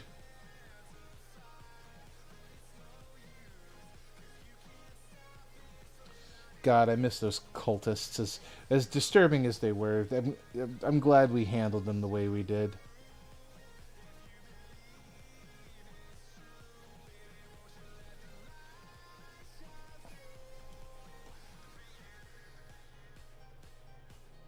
Oh, okay, so that one just kind of free hangs? Maybe? Maybe, possibly? Okay, we're about to find out, because now I have to... there we are. Okay, it squeezes in once everything is put together. Except nothing is really going to hold this one together except free will, so I may have to come back to this piece later and add glue. We will know in due time, but I think I understand where this is going. This, ideally, because now I'm going to try, this ideally would go... You edgy bitch. You would go... You cantankerous whore. You go...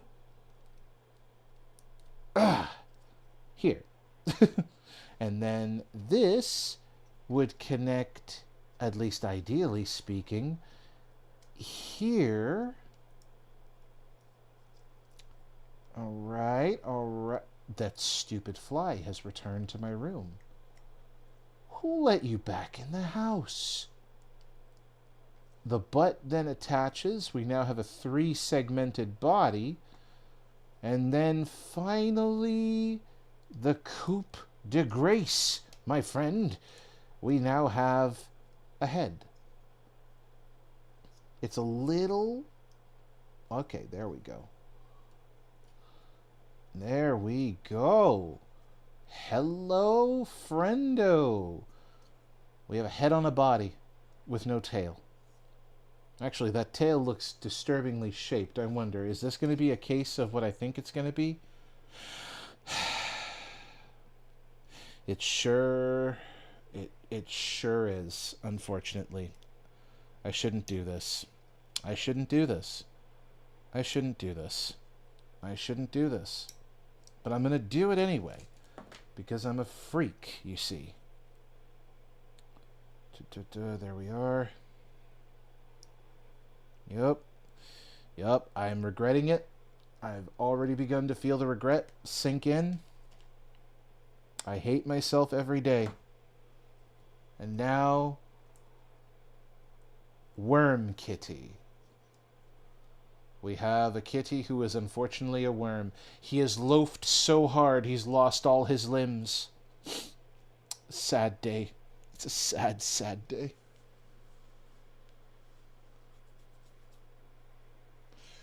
Oh, I hate myself every day for this.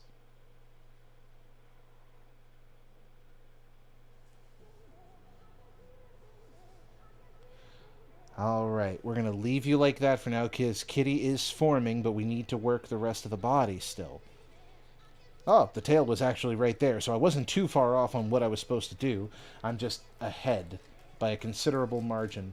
I'm going to put the feetsies over here. I don't need these pieces over here. What I need here is apparently a lot of pieces, actually. Wait a minute. Z1, all right, Z1, Z1, Z1. Let's cut you out right now and see what we're going to do here. Hi, Jaggy. Oh, stretch? Okay, no worries.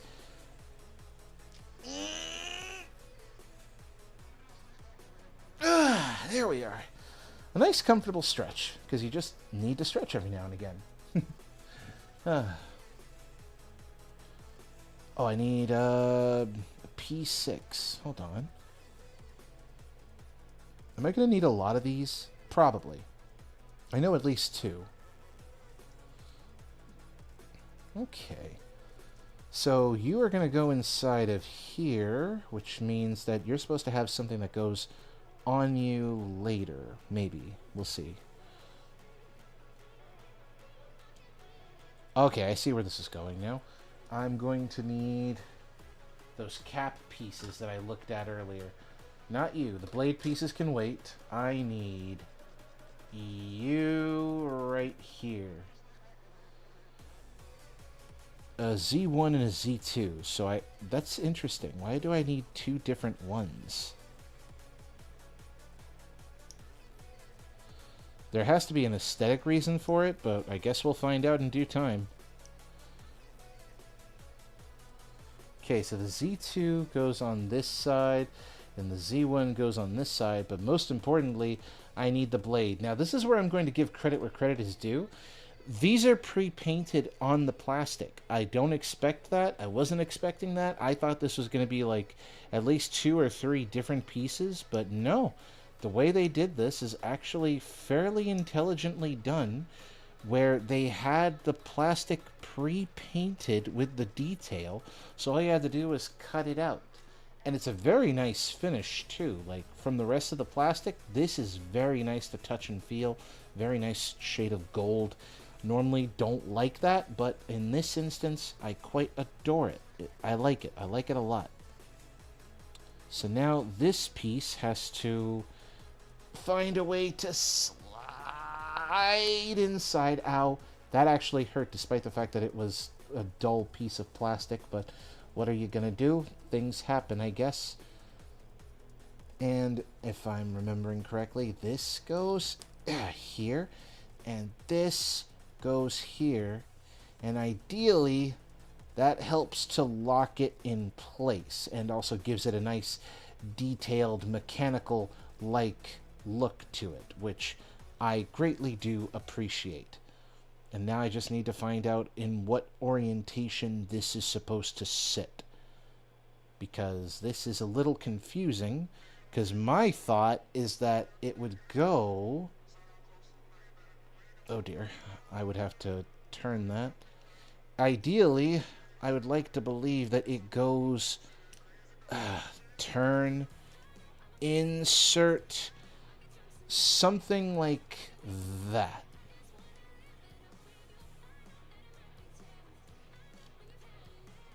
Okay, it's starting to come together quite nicely, actually.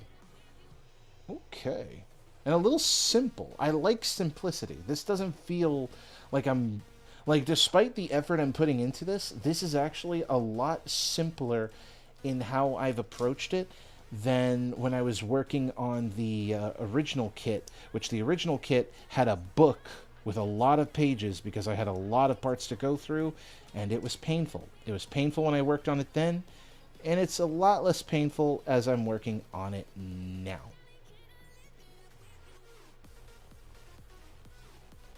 I got a small bottle of the Tamiya Extra Thin Cement today for building Gunpla, because some kits might need it for welding seams together. See, and that is actually very good. Like, that is something that I'm surprised I haven't done myself. I have some extra thin cement as well. The only reason I haven't used it is because the mess it makes and the smell that it produces in my room is enough to... I know I keep using this phrase... It will knock over an elephant. It'll probably knock over an alligator here too, depending on the day. So it's about the only reason I haven't used it is because the smell could technically wake the dead. And I don't want to be the person who summons an undead legion against the dead's will. The dead didn't ask for it, so why would I bother them any further? But that's my personal opinion. If you wish to raise the dead with some of that, you are welcome to it. Just make sure you're not over any Indian burial grounds, and you should be fine. If you do happen to find yourself amongst the burial grounds of Native Americans, however, I pray for your immortal soul, not because of like movie stereotypes, but it's more so what the family will do to you when they find out. But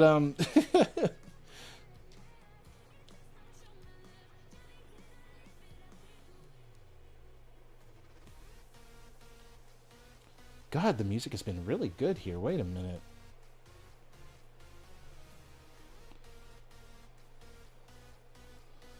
I might actually be quiet a little bit and start just kind of vibing to some of the music here. That shit's golden.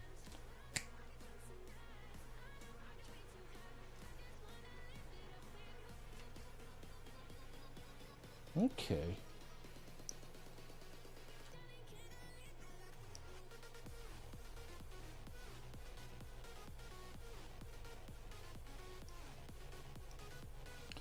Okay, I got this. I got this. I'll take Indian Dead over Weird Victorian Dead. Did I just hear you say that correctly there? What smell could wake the dead? I was talking about the extra thin cement, Jazzy. I was talking about the extra thin cement. Thankfully, I'm not talking about myself. I don't wake any kind of dead. At least not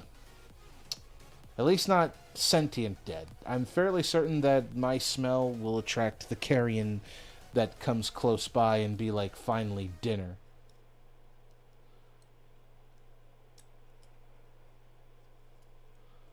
AKA, cats will probably eat me. Vultures will definitely eat me. Or they'll turn their noses and be like, we can find better dining elsewhere. This one didn't have clean eating habits. Humph. You know you down absolutely nasty when a vulture looks at you and says, I wouldn't even touch your carcass.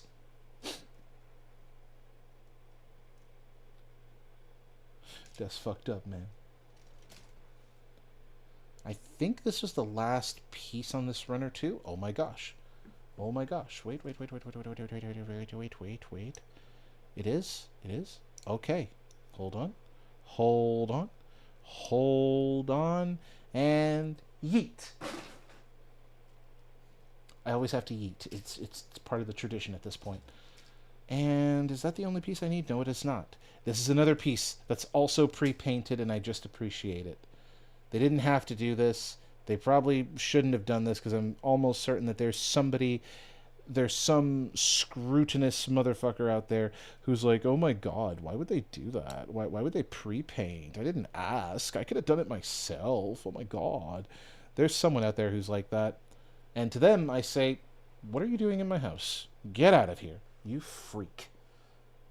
And this is the tail spoiler, I suppose it is? Yes. And if that's the tail spoiler, that means you go at the end of the tail, which means the blade Liger is, oh my god, it's so close to completion, it's actually painful. We have head, chest, middle section, butt, tail, which wish it was independent pieces for the sake of posing, but you know what, hey, I'm not going to complain for a kit of this size.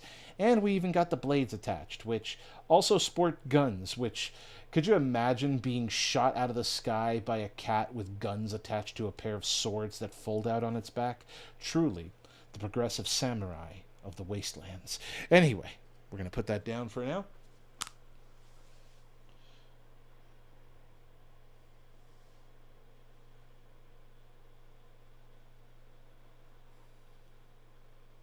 Also, how come we only have those kinds of dead? How come we don't have caveman dead? No rep for the Viking dead. Yeah, we're the Viking dead too. And if there is Viking dead, it's incorrect Viking dead. Shake my head. I want some Alaskan Eskimo dead. I don't think I don't think we could do that. I don't think we could have Eskimo dead. And if we did Viking dead, I mean, Valhalla is already filled with the dead, and they're all fighting each other, killing each other, having a meal, and then doing it all over again. So, you know what? Do you really want an undead warrior with a fighting instinct to kill your ass? Because they'll do it. Mercilessly, too.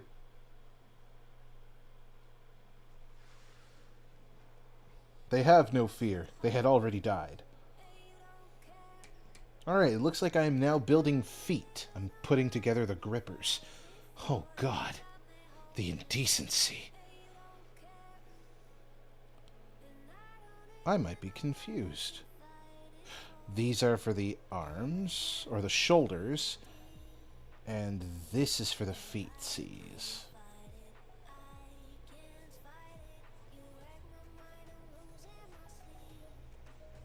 I have to read carefully and make sure I'm grabbing the right ones.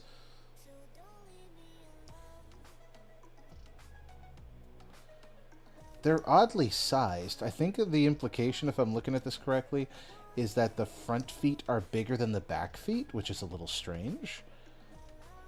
Or they're the same size and that they're oriented differently to accommodate for different claws. I'm going to make assumptions that that is what they're going for. B1. They're all B1. Okay, so maybe it doesn't matter.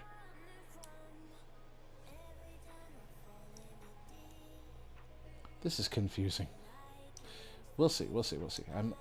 I'm hopeful that this will all come together and make perfect sense soon.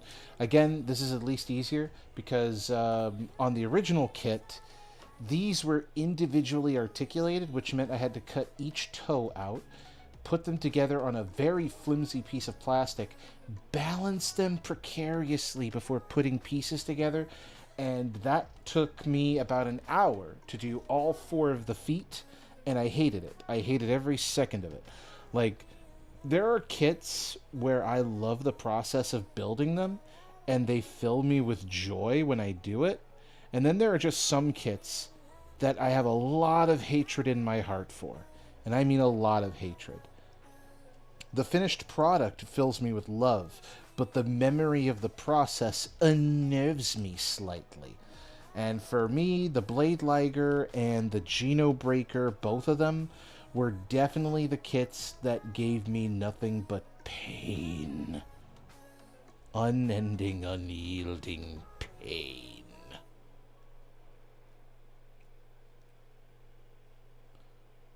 Now let's see. I just gotta slip these pieces in. Okay. Looking over here. Like the expensive kits with thousands of parts? Yes, those are the kits that I was talking about. Because, to make a long story at least fairly cohesive and understandable, I built the high-end master models of the Zoid kits. Those are the kits that were made by the company Kotobukiya, which were like, at their original release, we're talking about like maybe an $80 model kit, maybe somewhere in that price range. But because they would sell out quickly, they would be sold at an inflated price for reasons I don't understand and constantly piss me off. And yeah, I got my hands on the Blade Liger, and it came with an attack booster, so I knew that it wasn't like a regular Blade Liger. It was a Blade Liger with added parts to it to make it better. Parts that aren't added to this model, by the way. And I put it together, and I hated it. I hated putting it together because of the sheer amount of glue that I had to attach to it, because I thought that this was one of those kits like the Master Grade Gundam model kits that I could put together, snap together, everything stays in place. Maybe you add a little bit of glue here or there for stability. No, for this one, glue is a requirement, because if you don't do it, you are just going to suffer, because parts don't just snap together. No, no, no, no. They are loosely held and with thoughts, prayer, and maybe following the laws of gravity. And sometimes they follow the laws of gravity too well, and then they just fall apart. And I'm just left there crying, wondering what did I do wrong? Where did I go wrong?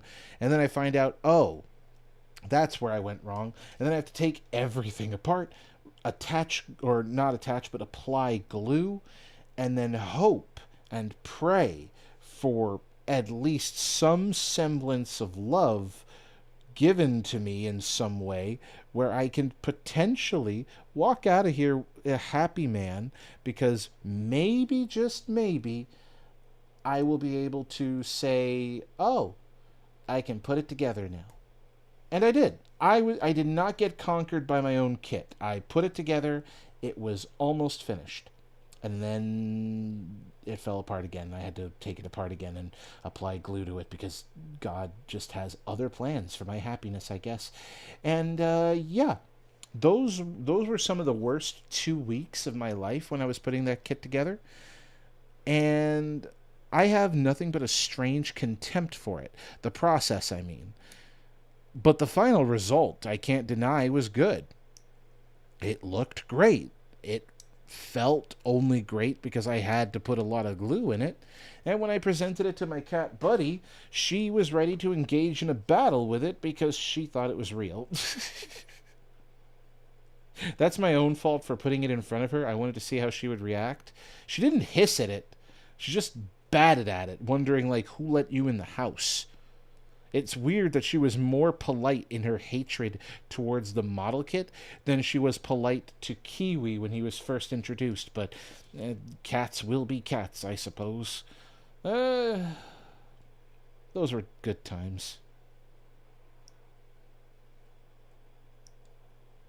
Let me just cut these out, and then I'll look at the chat one more time, because I know I've got to restart the music, because the music keeps on dying. No matter how many times I set it to autoplay, it'll decide to play one track, stop. It'll try to play 2 tracks and then stop.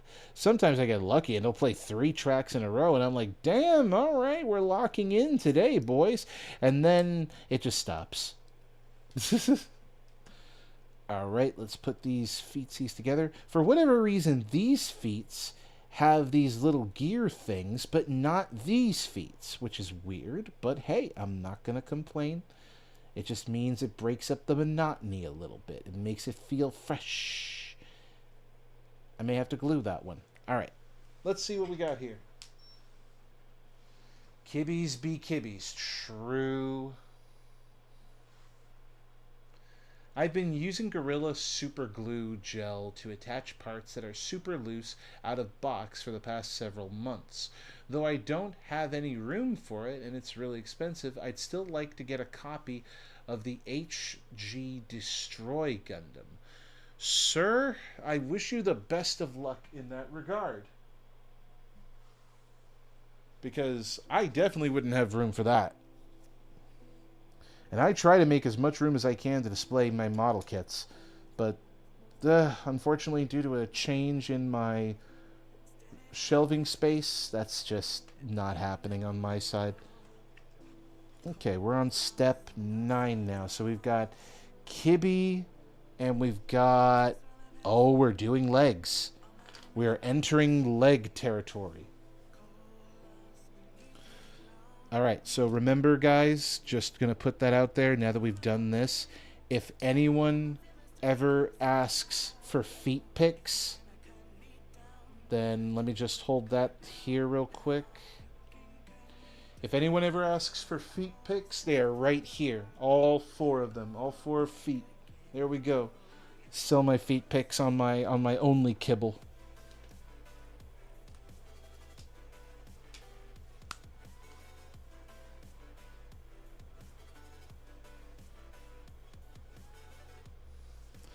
All right, let's see. On my only kits, there we go. Actually, no, that sounds awful out of context. On my only plamo? My only plamo. There we go. Imagine OnlyFans, but just plastic model kits everywhere. That would actually be kind of dope in its own weird way. Let's see, D9 and D12. Okay, that's certainly a choice. I just realized it's probably almost lunchtime by now. Yep, it certainly is almost lunchtime. Good God.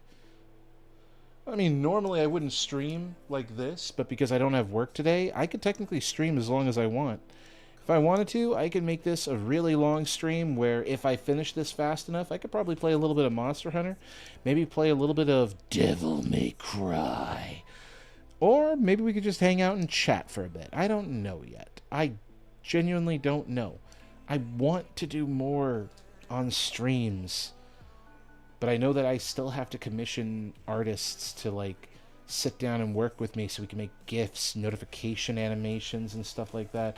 And so far, I've definitely found the people that I can rely on safely to do that, and that has been Max and Pixel. Those two have done good work between my emotes, my little PNG tuber of my dude just sitting here and doing his thing. Raise your fucking prices, god damn you. And yeah, no, like I really do need to consider that. I try to like go for different artists each time because one, spread that money, and two, I just like to see the different styles kind of all over the place because my VTuber model is made by Danny QDT Cat or Peachy Pop, whichever you prefer. And my emotes are made by Maximus Effort, and then this lovely PNG tuber that I have here is made by Pixel Secret. And it's like, man, I have all these different artists who do all this amazing work, and I just keep wanting to spread it around. It's like, what if I want more? What if I want like animated stuff? What if I want GIFs? What if I want custom alerts or transitions and stuff? And I want to do it and just surrender my money. But then I'm like, fuck, I don't have the money.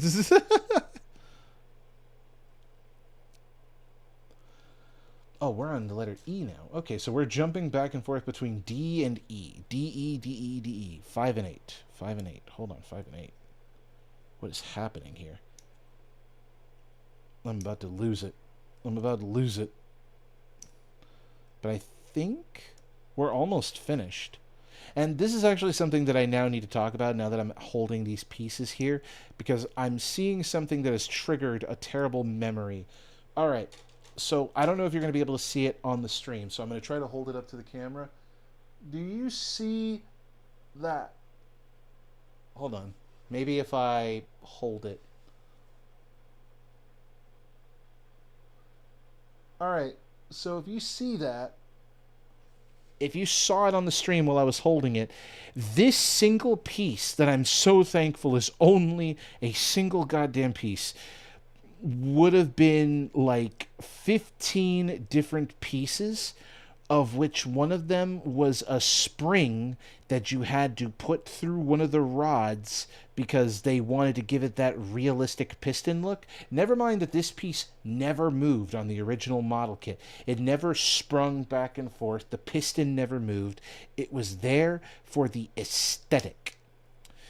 I hated it because putting it all together was pain of the worst possible caliber that I had ever felt in my entire life. My fingers wanted to bleed, but they couldn't. They couldn't bleed. I wasn't allowed to suffer, apparently.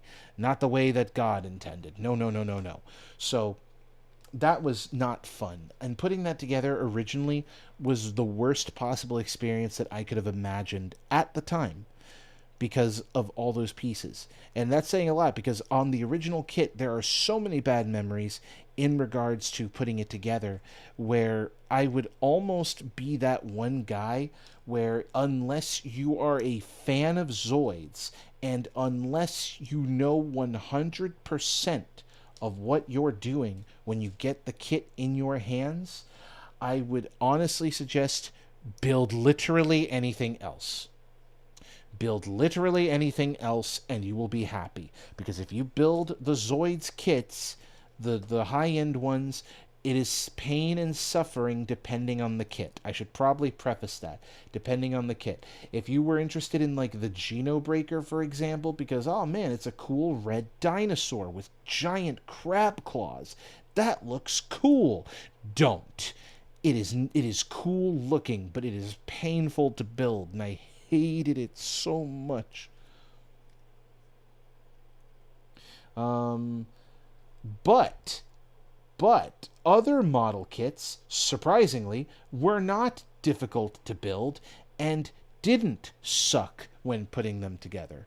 Lightning Sykes, for example, despite being painful in how sharp some of the plastic was, um, yeah, no. Uh, I love putting together the Lightning Sykes. I love putting together the Shadow Fox. Gun Sniper, that one's difficult. I have a love-hate relationship with that one. Does this just go on? Oh my god, it just goes on. All right then. But yeah, no. The for whatever reason, those kits just were awful. Lunch break. I don't need no dang lunch break. Although having a grilled cheese sandwich certainly wouldn't hurt. Let's see. For something not Gundam or Mecha related, I recently built the reissue of the Sun and Moon number 41 Pikachu model that I found in my local comic book store several weeks ago. Nice, Chris. Yo. I gotta build a Pokemon model kit again. The last Pokemon model kit I built, I think, on stream was a Mimikyu, and then I gave it to Shnun. Oh! The gardeners are here! Why? Legitimately, why?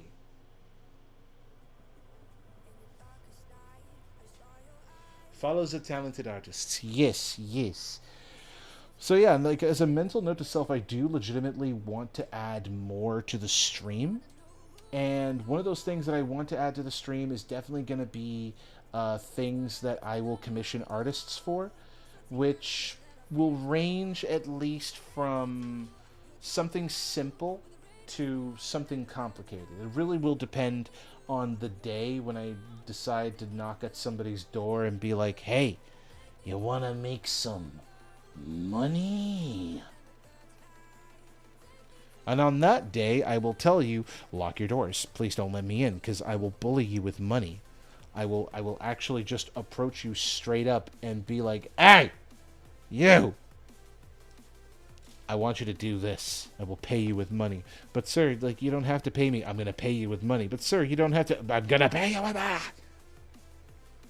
I become hyper aggressive when people just don't accept the money. And I think a lot of that has to do with the fact that I would try to commission artists and they would turn me down, even though, at least to my knowledge, unless I did something wrong that I just don't know, but no one can tell me what, a lot of the artists I would try to commission would cancel my commission and not give me an explanation as to why. And I would be upset about that, because it's like, I am literally giving you money. And I had the money. Like, if the issue was, like, being paid first, or if the issue was something else, it's been like, you know what, you could have told me, and I could have paid you. Money is there, money is going. Like, that's all I cared about, was just sending the money out. But I don't know. I don't know. I suppose I will never know. But now I bully other people with money. And by bullying, I mean I just compel them to take more because they charge too little for the bullshit that they have to do. And I do find it to be bullshit. If you're going to sit there and tell me that, oh yeah, no, it's going to take me about a week to make this, that'll be $50, fuck you. Here's 100. Why are we having this discussion? Why are you undercharging? No, legitimately, why are you undercharging? That actually is just painful.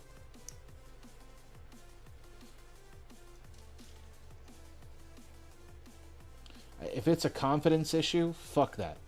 Take the money. Or if it hurts you that badly, say that the change that you would have had to return to me for me overpaying, consider it a tip.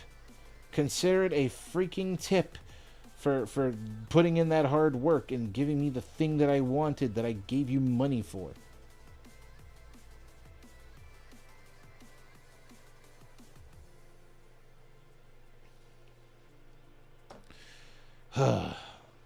Just now realized I'm a weird person because how many people would probably kill for a discount that I willingly choose not to take because I would rather pay the artist the full amount, if not more. Not even by force, just because I want to. You know, I do sound like a crazy person. This is a front leg. I'm going to put you on right now. I said I'm going to put you on right now. Hooray. Hooray. Hooray. There we go. I was starting to freak out a little bit there. Okay, we're starting to make some progress. This guy is coming together nicely. Very nicely. I'm currently cooking up a single serving tray of Stouffer's mac and cheese in the oven. Let's go, mac and cheese, baby!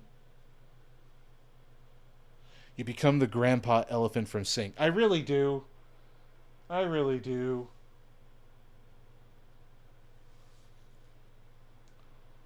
They're gonna garden all over the place. Yeah, no, the gardeners are taking care of the lawn.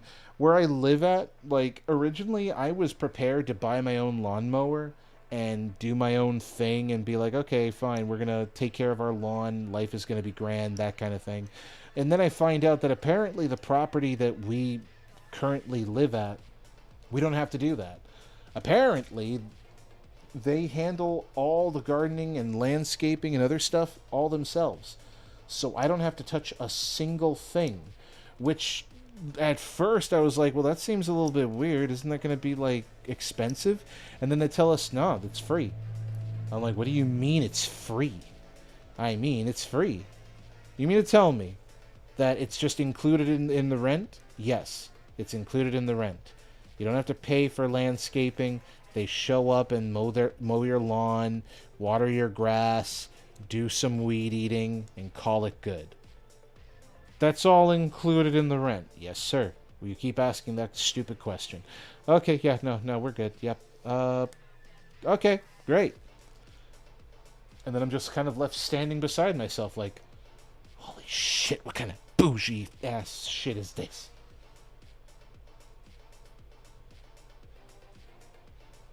Did I grab the wrong one? No, I did not.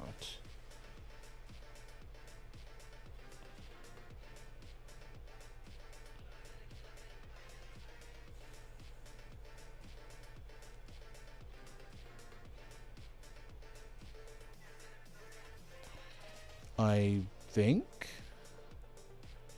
Ew. I'm getting ahead of myself. I'm looking at the wrong set of instructions.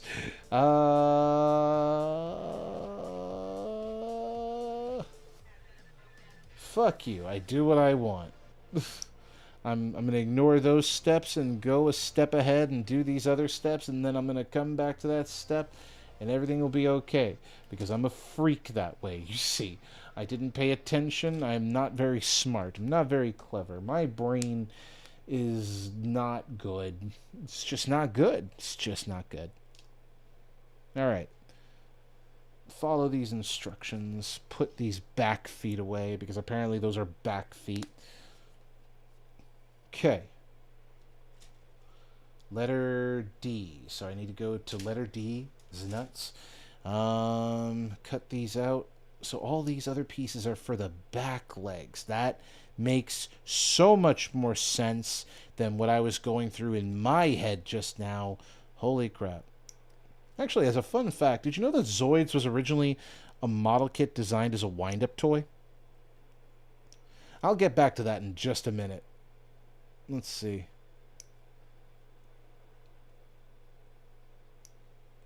Boop. There we go. Living in luxury, right? Okay, so fun fact of the day when it comes to these model kits, or at least not these model kits, but the way that Takara Tomy, the company who works on the Zoid kits in general, or at least these Zoid kits and the kits that I'm about to talk about right now, Takara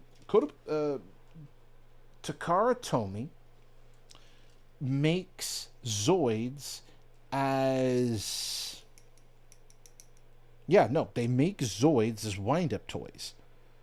So, like, what it means is that if you wanted a Zoid, especially back in my day, they were a model kit, you know, assembly required, the whole 9 yards, batteries sold separately. And my little brother and I were confused because it's like, wait, what is this? We didn't understand it. Being like in the early 2000s and not having a clue what a model kit was, we were so confused. And we weren't going to be given scissors or cutting tools at that young, tender age to do what we needed to do.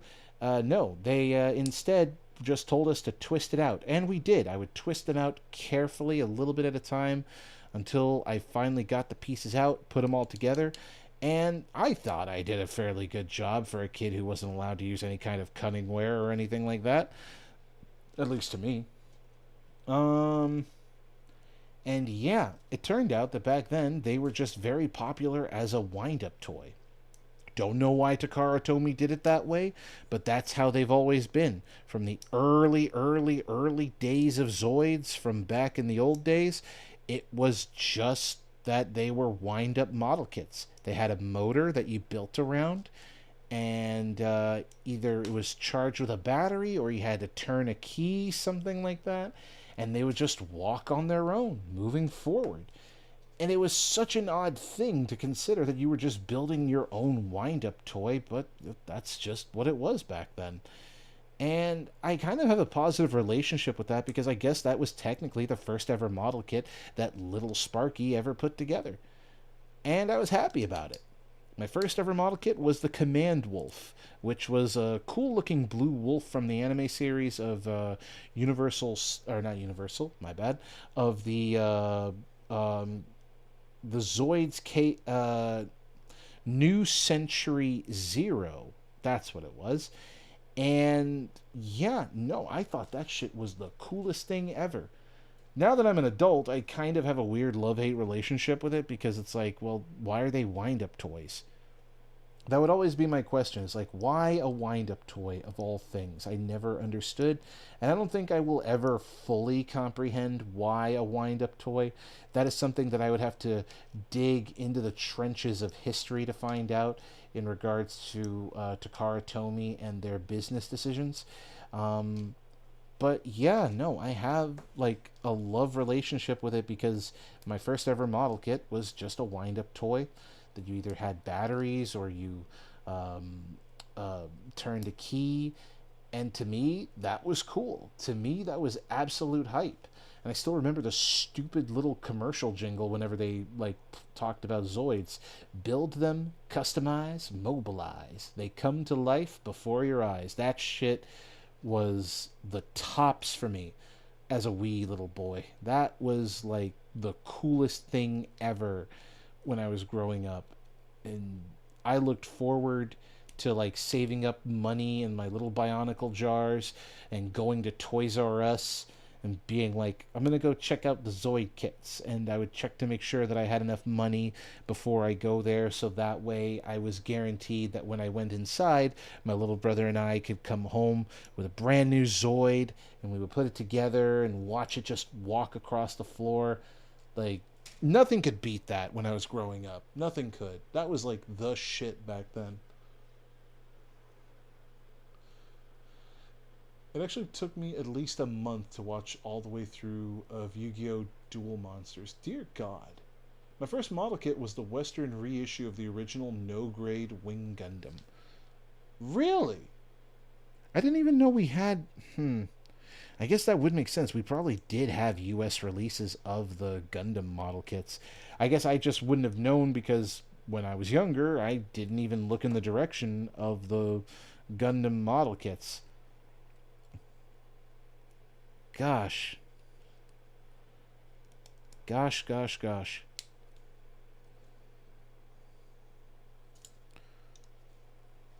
Stupid housefly is invading my room and is desperately trying to do something here, and I'm ignoring it. I've been ignoring it for most of the stream, but it is getting increasingly difficult to ignore it because sometimes it'll fly in front of my face. And can I loaf with this guy? How much can he loaf? Sad he cannot move his arms inward any further, but I think we can get him to loaf once I get the back legs finished. We will have a cat that loafs, goddammit. It's your friend. The fly is most certainly not my friend. The fly is most certainly not my friend. The fly is a nuisance, a pestilence and a plague, one that I shall eradicate from the face of the earth. If I could commit any kind of cruel acts of evil on this planet, I would find a way to eradicate all flies from the face of the earth, even though technically their maggots could be considered used in the medical field for cleansing of dead skin, which they are proven to be able to do so, actually. That's kind of a fun fact there. I think people still use leeches in some regard for blood clots. Huh. Weird little thing. Yeah, no, I feel the fly now, because it is landing. Whoop, get away from me, you freak. It is trying to, like, just want to land on me. And I found out that as much as the meme is funny, houseflies don't last for only 24 hours. These motherfuckers last a month. And now that I know that it's in my room and it won't go away, unless I kill that guy, I'm basically just at the mercy of a buzzing freak that may or may not want to taste my food if I'm not careful. And I hate it. I may have to perform desperate measures and just commit to a mass genocide of all flies. All flies must die. Flies are my nerdy prudes.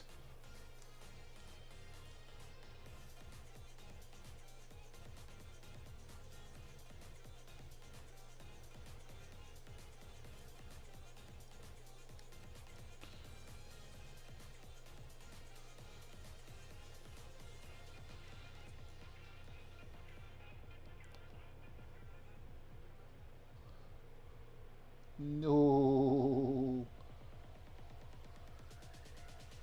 I was very much into Bionicle as a kid. Still have most of mine. Dude. Bionicle were so cool. Their lore was messed up, though, now that I look back at it. Because I guess the whole elemental spirits on an island and stuff is, like, super cool.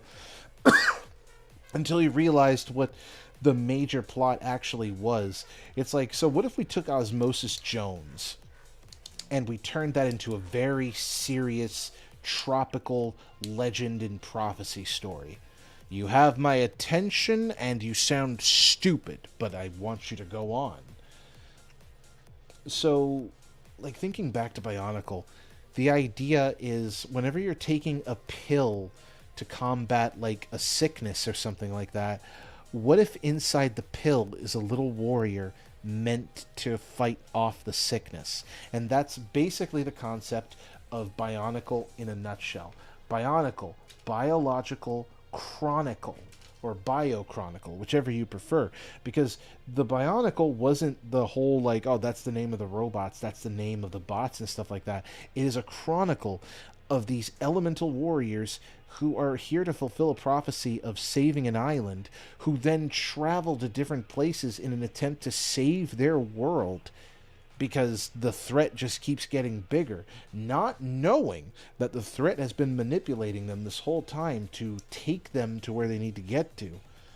And then, as a sort of conclusion to the original, it was like the Great Spirit woke up and they finally found a way to awaken the Great Spirit, which is what they called Mata Nui, their literal god in everything and every way possible. And it was a giant robot that was sleeping underneath a planet that had developed its own cloaking system so it could hide from threats. And its people, the little Matoran, the little guys that we kind of just watch interacting with the world around them, are just the working cells inside of the giant robot. If the Matoran were the blood cells, the Toa were the warriors and antibodies trying to fight off the sickness invading the body. And I thought, this is so much shit for one child to try and process all at once. But God, was it cool. God, was it cool. Like, looking back at it, we had too much going on as kids. But I wouldn't have wanted my childhood any other way, because I didn't understand the whole body, little pills and stuff like that until I was much older, because I only cared about like the colors were cool. And I think I was one of the few people who actually unironically liked the brown one, because apparently, according to Lego, yeah, no, brown doesn't sell very well. Neither does green. And I'm like, why? They're cool. The wind spirit kicks butt no matter what, and the earth spirit also kicks butt no matter what. So what are we talking about? Speaking of what are we talking about, I think I just put this on backwards. Oh no! Yep, I sure did. I fucked it up, guys. I fucked it up. I fucked it up. We're going to have to perform corrective surgery now because I have fucked it up. I have put pieces completely on wrong. Wrong, wrong, wrong, wrong, wrong. That's not good. That is not okay. Come out, come out, come out. There we go. Now I have to do the same thing here without breaking it, which is why a parts separator like the one I'm using right now comes in mighty handy. All right, and now come out, come out, come out, come out, come out, come out, come out. This is why paying attention to the instructions while putting together a model kit is very important. And me getting distracted by my constant own yapping, this is a hell of my design, by the way, is what got me in trouble. And so we correct the problem. Okay. I put this here. Now it's back in place. And then we put this over here. Okay. And I believe that's it. Oh my god. All right.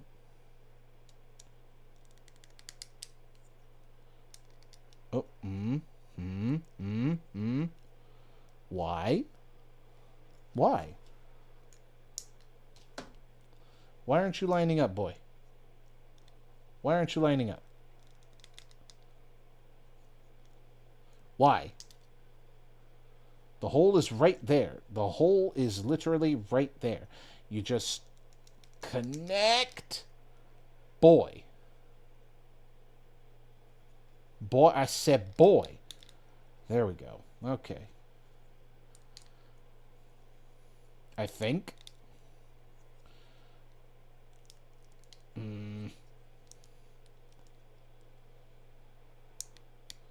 I see. Okay, hold on. I know how to kind of fix that, but it's going to hurt my fingers real bad if I don't do it correctly. So let me just grab these here, because, of course, it would be on the pointed bits that's going to hurt. But that's okay. That is okay. That is A-okay. You want to know why it's A-okay? Because we adapt, we survive, and therefore we overcome.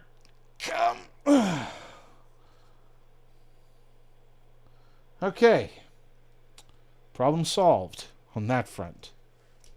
I am truly a failure at this.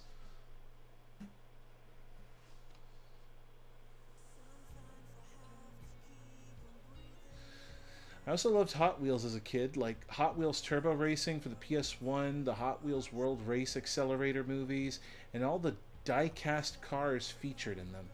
Hot Wheels were cool too. Like, I loved building the stunt tracks. I think my first ever big stunt track that I ever had for it was oh god, what was it? I think it was the Cobra. That was cool. Like trying to knock the Cobra's head off and then putting it back together and just having the cars race over and over again, and they were either going to be knocked out by the serpent, or we were going to get lucky on some of those runs and just knock the snake's head off. I thought that was the coolest thing ever to watch. Like, just putting it together and having a good time. There are so many kids now today. God, I feel so old saying it, but there are legitimately so many kids today that do not appreciate, like, the level of love that one child can have with a toy car, and just watching it zoom when it goes through the accelerator, when it clears a jump and does a flip, and then you shoot it back into the beginning of the track, and you're like, oh yeah, let's go back and get that snake again. It's like the coolest thing in the world as a kid. And I loved it. I loved every second of it. I loved putting them together. The hours that my little brother and I would spend together just watching our cars, our favorite cars, driving around and beating up the snake. That was cool. God, that was cool. I can't. Ugh, I'm getting nostalgic and I'm feeling awful about it. Because there aren't that many good sets anymore for that. Like, now most kids don't even care about a toy car that you can, like, shoot through an accelerator and race. I don't even think many kids even care about, like, the stuff that I used to love when I was growing up, because they don't even know they exist.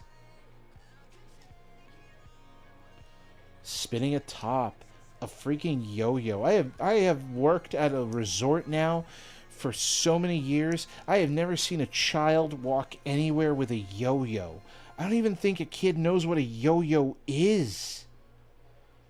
Do they? I mean, how many people actually remember yo-yos and just doing random tricks, flicking them from your hand and walking the dog around the world, doing the swing like that? That was so cool to me when you could learn to get it right. Like, I don't think I could do those tricks anymore because I haven't had a yo-yo in years. But the idea that that was something that every kid could learn how to do because, okay, do you have a yo-yo? Yeah. You want to learn how to do some cool tricks? It's actually easy. You just got to kind of keep doing it. You keep practicing it over and over again, and eventually it just kind of happens. And the satisfaction of, like, landing your first trick with a yo-yo. God, I'm old.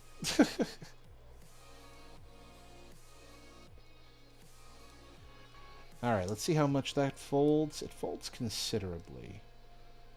Okay, can we still keep up with the loafing? That's the question. Oh. There we go.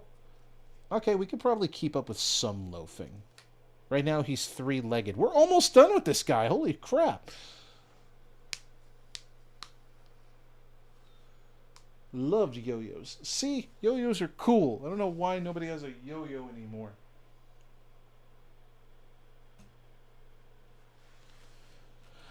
We're almost done with this kit. Holy smokes. I might as well cut these pieces out now. Let's see.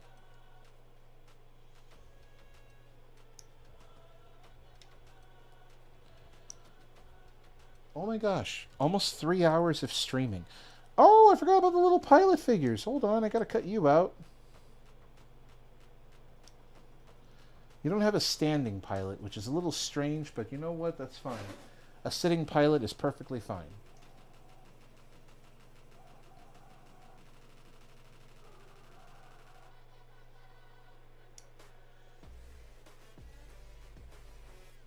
I don't know what this music is, but it sounds hype as hell, and I like it. I just like my music. I'm actually a little confused about some of these parts that I have here. Is that an extra main piece? Is there an explanation for why we have that piece?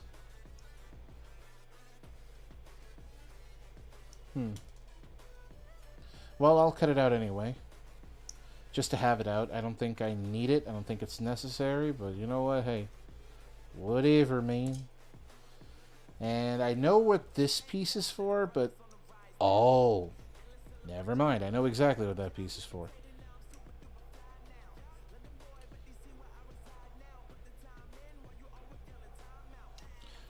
Alright.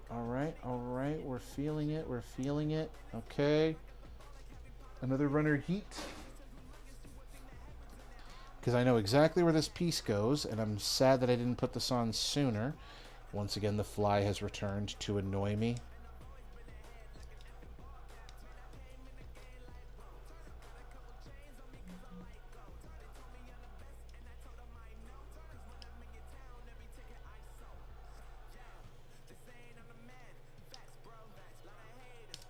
Oh my gosh.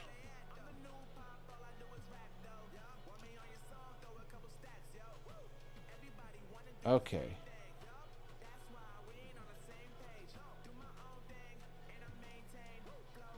Okay, come on, come on.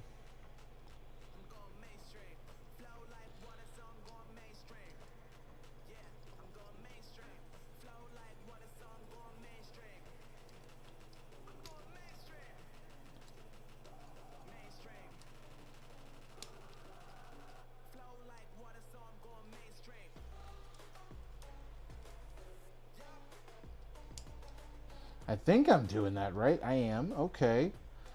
So let me take off the head. Oh no, you were headless. Oh no. Oh no. There we go. Put your head back on. You're indecent. Uh-oh. Am I not going to be able... Uh-oh. Uh... Uh...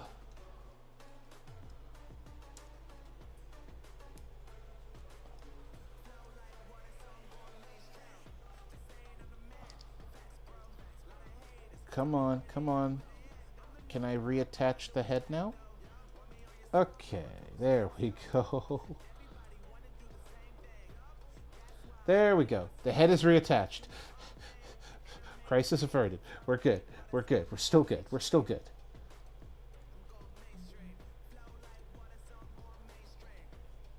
Okay. All right. Good stuff. Good stuff. Put you back.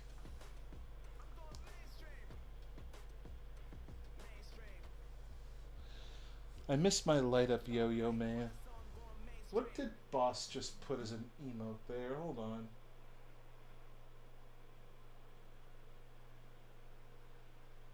Apparently it won't tell me what the emote was.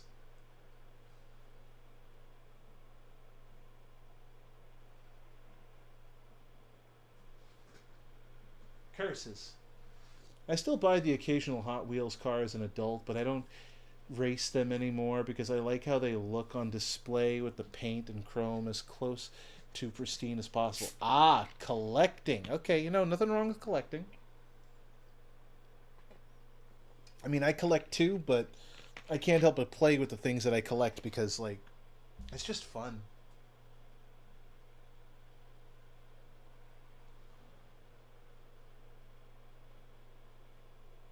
Oh, that's a fly. Kill the fucking fly. Murder it. It is not a friend. That is an agent of the devil, and it needs to die. Alright. Let's finish this bad boy off, because we're almost done. We're actually almost done. That's wild. I might even be able to, like, play with it a little bit on stream. Who knows? Let's see. This time, I won't need the part separator, because I'm going to get it right the first time. I'm not going to get it wrong. Absolutely not. We'll refuse getting it wrong.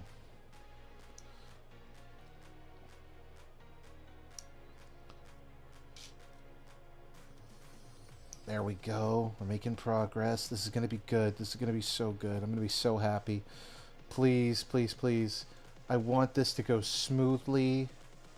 It took a few hours on stream because of yapping and stuff like that.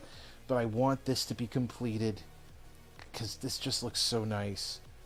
Dang, are we actually going to use all the polycaps? No extras? What?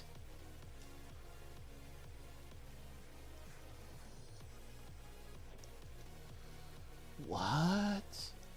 No wasted materials? Alright. I'm down. I am down. Alright. Okay, we got that. This goes here. Can it slip in more? Perfect.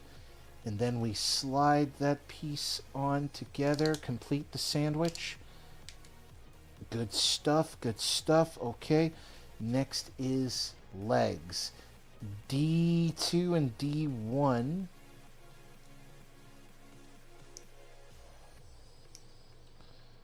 D2 and D1. Okay, okay, okay. We're good. We're good. Come on.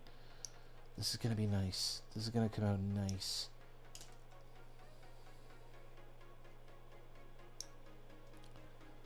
Alright, and I believe for this one, Pay attention, pay attention.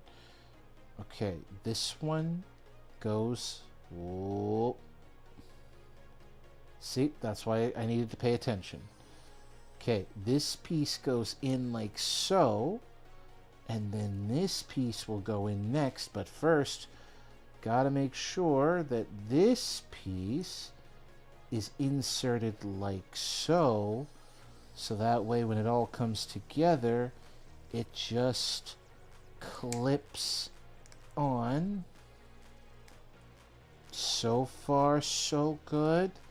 Yep, that's the bend we were looking for. Okay, we're on the right path. We're on the right track. Okay. All right. Final pieces from this runner. Oh, boy. Come on.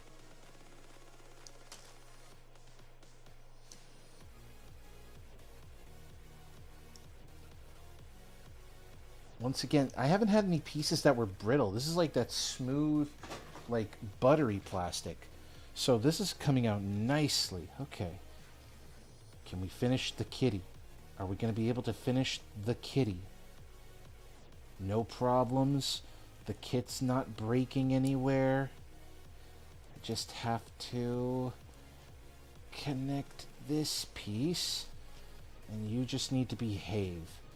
You right now need to behave and clip together. You clipped a lot better than your other sibling over there. Beautiful, beautiful, beautiful. All right, before I finish, let's see. 2, 4, 5. Okay. Cut that, cut that. Do it all on the same side. Then you flip it, and then you can just pop them out as you do the other pieces. Okay. Okay. I've now lost them because they're kind of just all in the void, but that's okay. That is okay, because now I can do this. There we go. And then I do this. And there's another one that just kind of rolled off, not in the void, but they're over here, just underneath the kitty. So, hey, a win is a win. I've picked it up. Oh, come on. Slip it on. Okay. We get a foot on there. Small victories. Now, if I recollect correctly, I snap this piece here. Oh, hold on. I snap this piece here. And that goes here. And then this just slips here. 1 peg, 2 peg, 3 pegs. And finally, we're just missing the pilots, I think, which I saw the generic pilot, but I'm not going to put on the generic pilot. I am sorry. No. Absolutely not. We're not putting the generic pilots on here. We have now completed the cat. It is here, and my God, what results? Okay. No. Hold on. I have to admire this. Stretch out these legs. Oh, yes. Oh, yes. Okay. All right. No, that is good. That is damn good. This is 1/100th scale, so if I were to scale it up with a Master Grade Gundam, they would be similar in size and stature, I believe. Okay, some of the pieces look like they want to separate. Hold on. We're just gonna push that together. Nice. That is exquisite. It's uncanny. It's like it popped right out of the anime. Because in the anime, they used CG models for the Zoids. But the CG models were done so well that they looked like they were a natural part of the animation. Oh, that is lovely. That is lovely.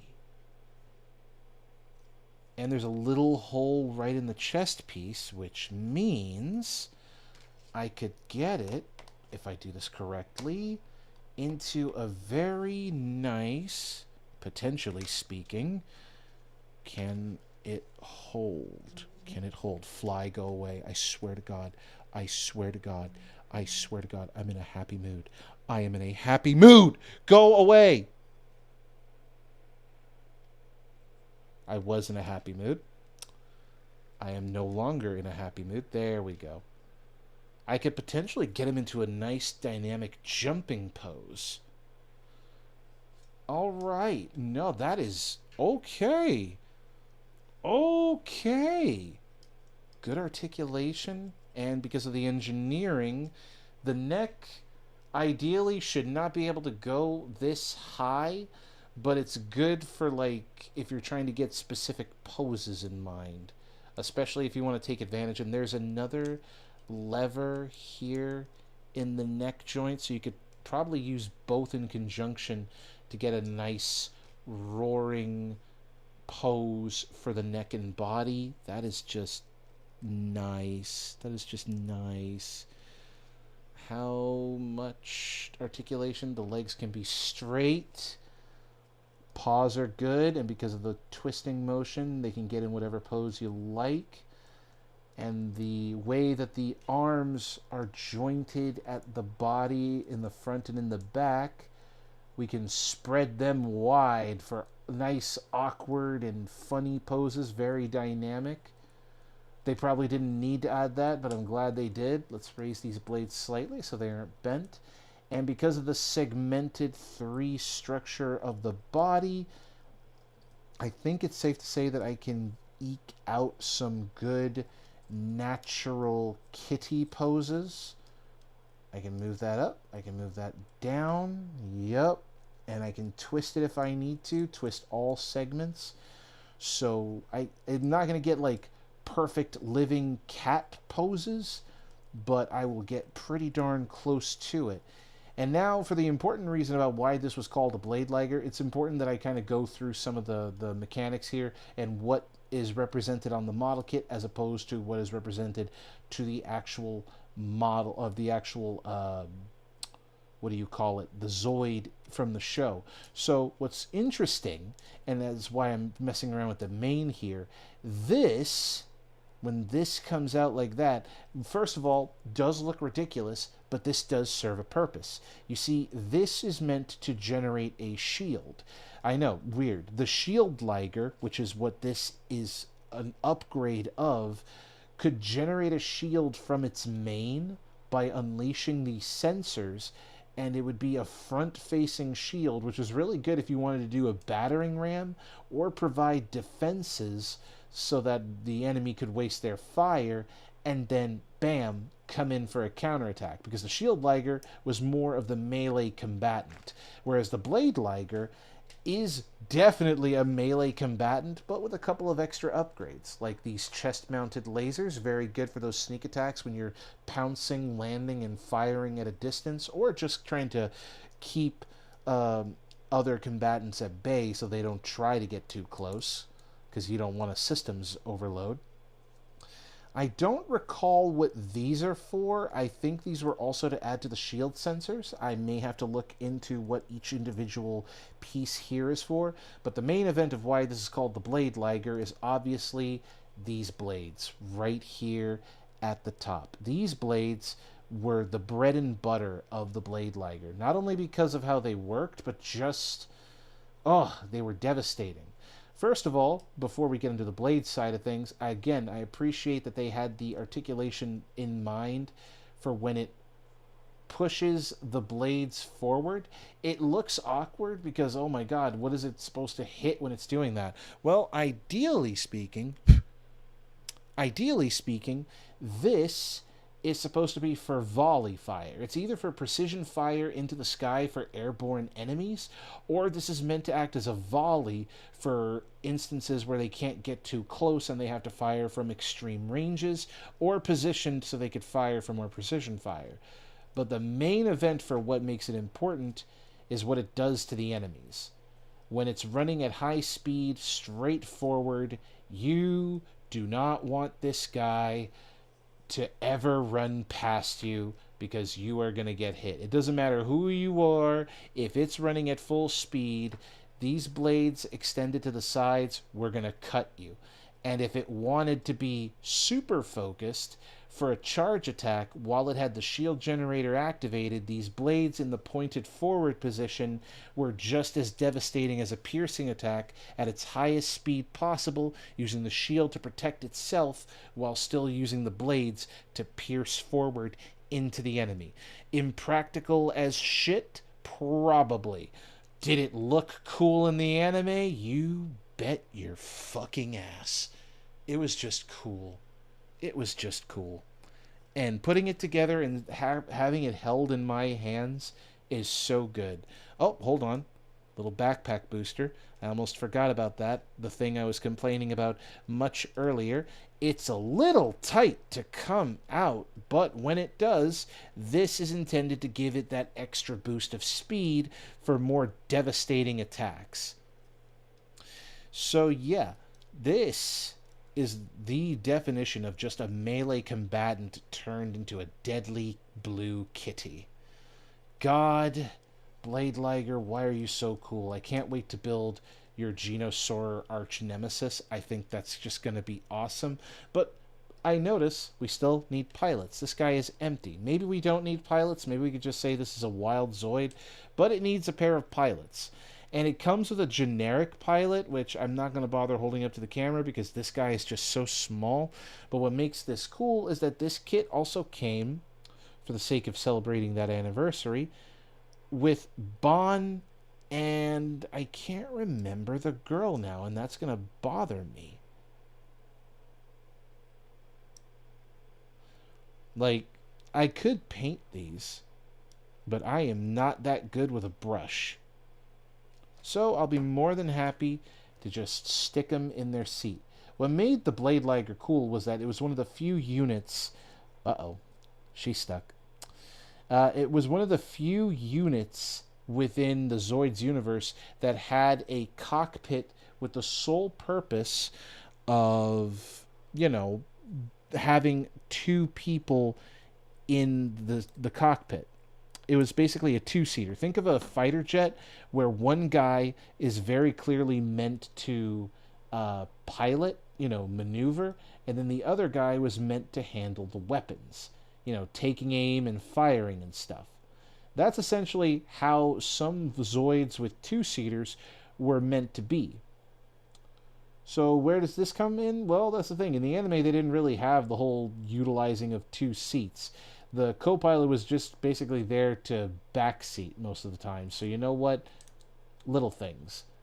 This cockpit hood doesn't close all the way, which is a little bit on the bothersome side, but I'm not going to complain because, again, this just looks nice. This just looks so nice. I can't get over it. But most importantly, what if we made it dynamic? Oh, yes. So I didn't need to do this. It did not need to do this. It did not need to come with it. Still don't understand why we have this other piece here. It seems a little unnecessary, but we're going to count that as an extra. Whatever. I need to see how I can attach this cool-ass effect piece that it has now graced this booklet with. Where is it? Where is it? Where do I plug it in? Like, does it actually tell you? Uh-oh. This thing does not tell you. Wait. Oh, here we go. It was at the very beginning of the book for some reason. I wonder, I'm going to try 1 and 2. Okay, so 1 goes on one side. See, that hard snap? This is a harder plastic. This is a much more brittle plastic, which now makes me concerned because if this isn't handled correctly, this could break. This could break. So I need to handle gently with kid gloves.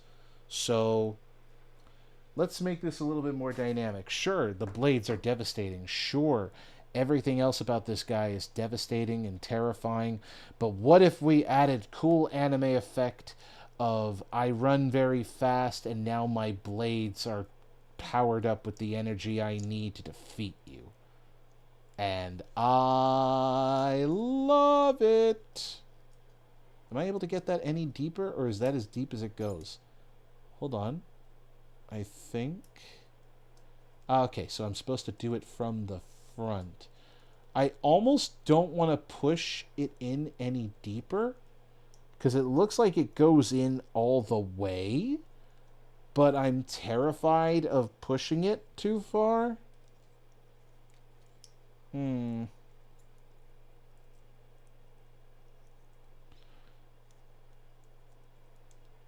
Oh, here we go, here we go. And nope, that's not going to work either. Why? Oh, I'm getting caught on something, that's why. All right, cool. Oh, that looks nice. Oh, that looks nice. It's a little bit too much like a carrot, but I love the idea of let's go at high speeds and just... Am I able to slip this on a little easier now that I've done the first one? Quite possibly, quite maybe.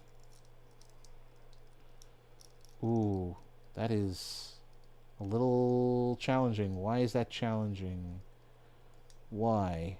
Why, I ask you? Why? Ah, there we go. And then that snaps in. There we go. All right. All right. And I like that. I like that a lot. It's a little, again, it's too colored like a carrot. I think I would have liked it in a different shade. But I love the idea of just this terrifying multi-ton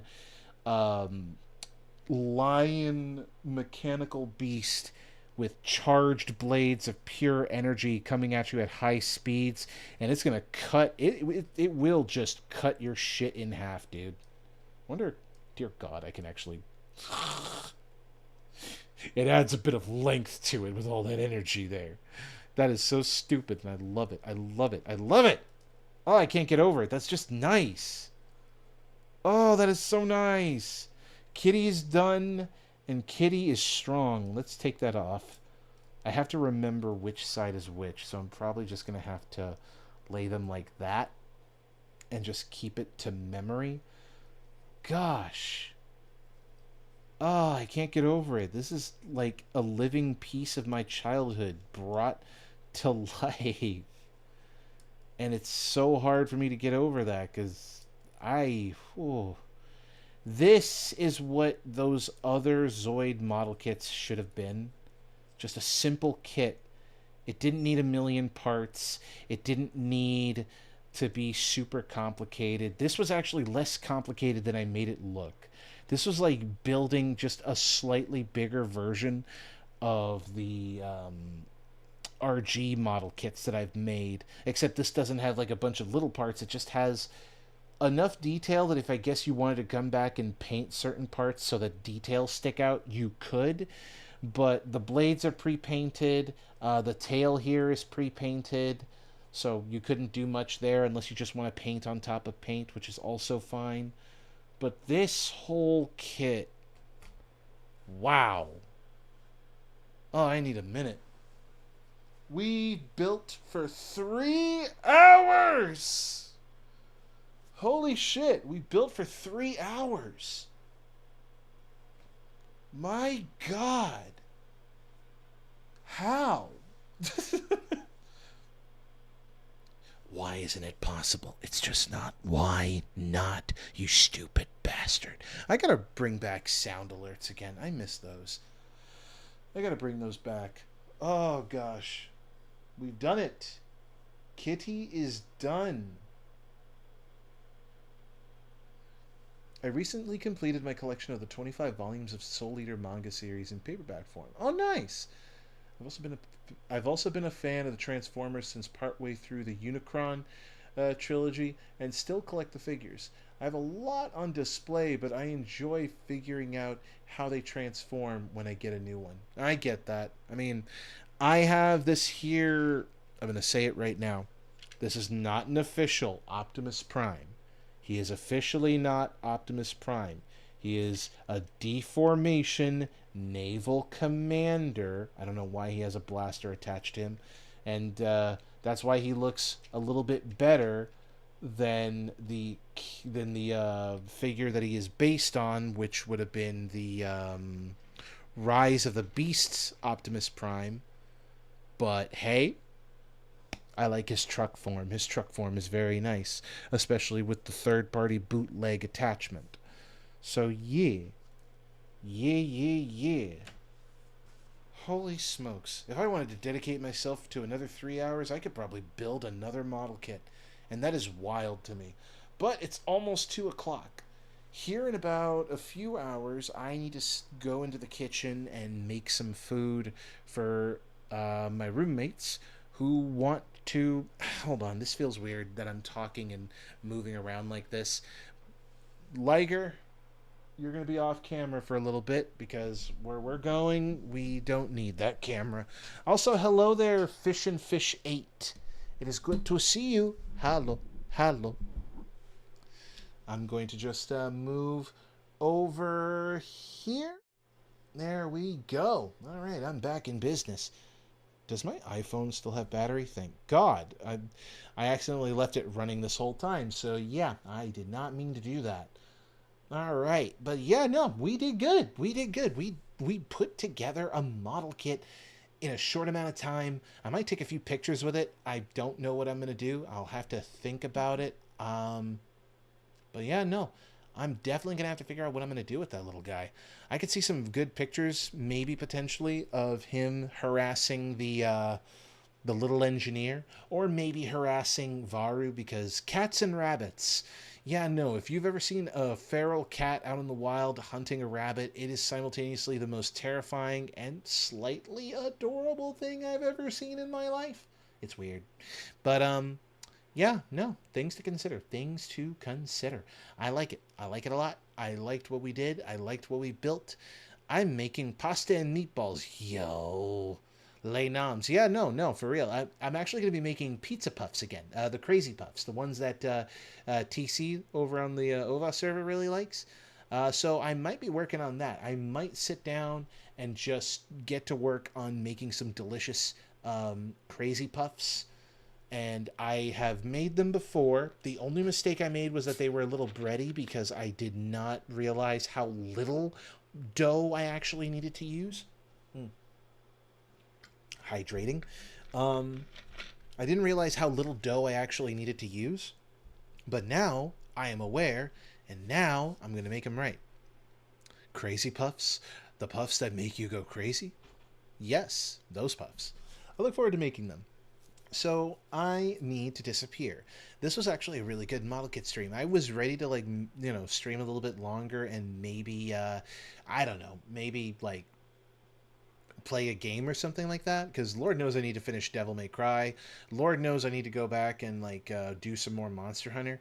But for now, I think I'm good. I'm happy that we were able to build a model kit in just under 3 hours, because I do remember that we did a lot of yapping at the beginning and in between. But no, building this model kit, definitely a lot of fun. Loved every bit of it. I look forward to working on the Genosar on the next model kit stream that we do, whenever that may be. But I think the next time I stream, it's probably going to be more Devil May Cry, so we can get that one finished. We'll do some Monster Hunter, and then I will hop onto Devil May Cry 3. If everything goes well, the roadmap should be Devil May Cry 3, Devil May Cry 4, and then I believe we're doing DMC Devil May Cry with Dante, which, yeah, there are some opinions on that one. It's a fun game. It's just, there's some opinions on that one. And then we'll get to Devil May Cry 5? Yeah, 5. Damn. We'll be completing the whole series if I can help it, and I think that's going to be awesome. So for now, we'll talk later. We'll talk later. We'll have some fun. We'll get more into hobby stuff, and we'll see where the life takes us. For now, adieu, and I'm going to make some food. Bye-bye.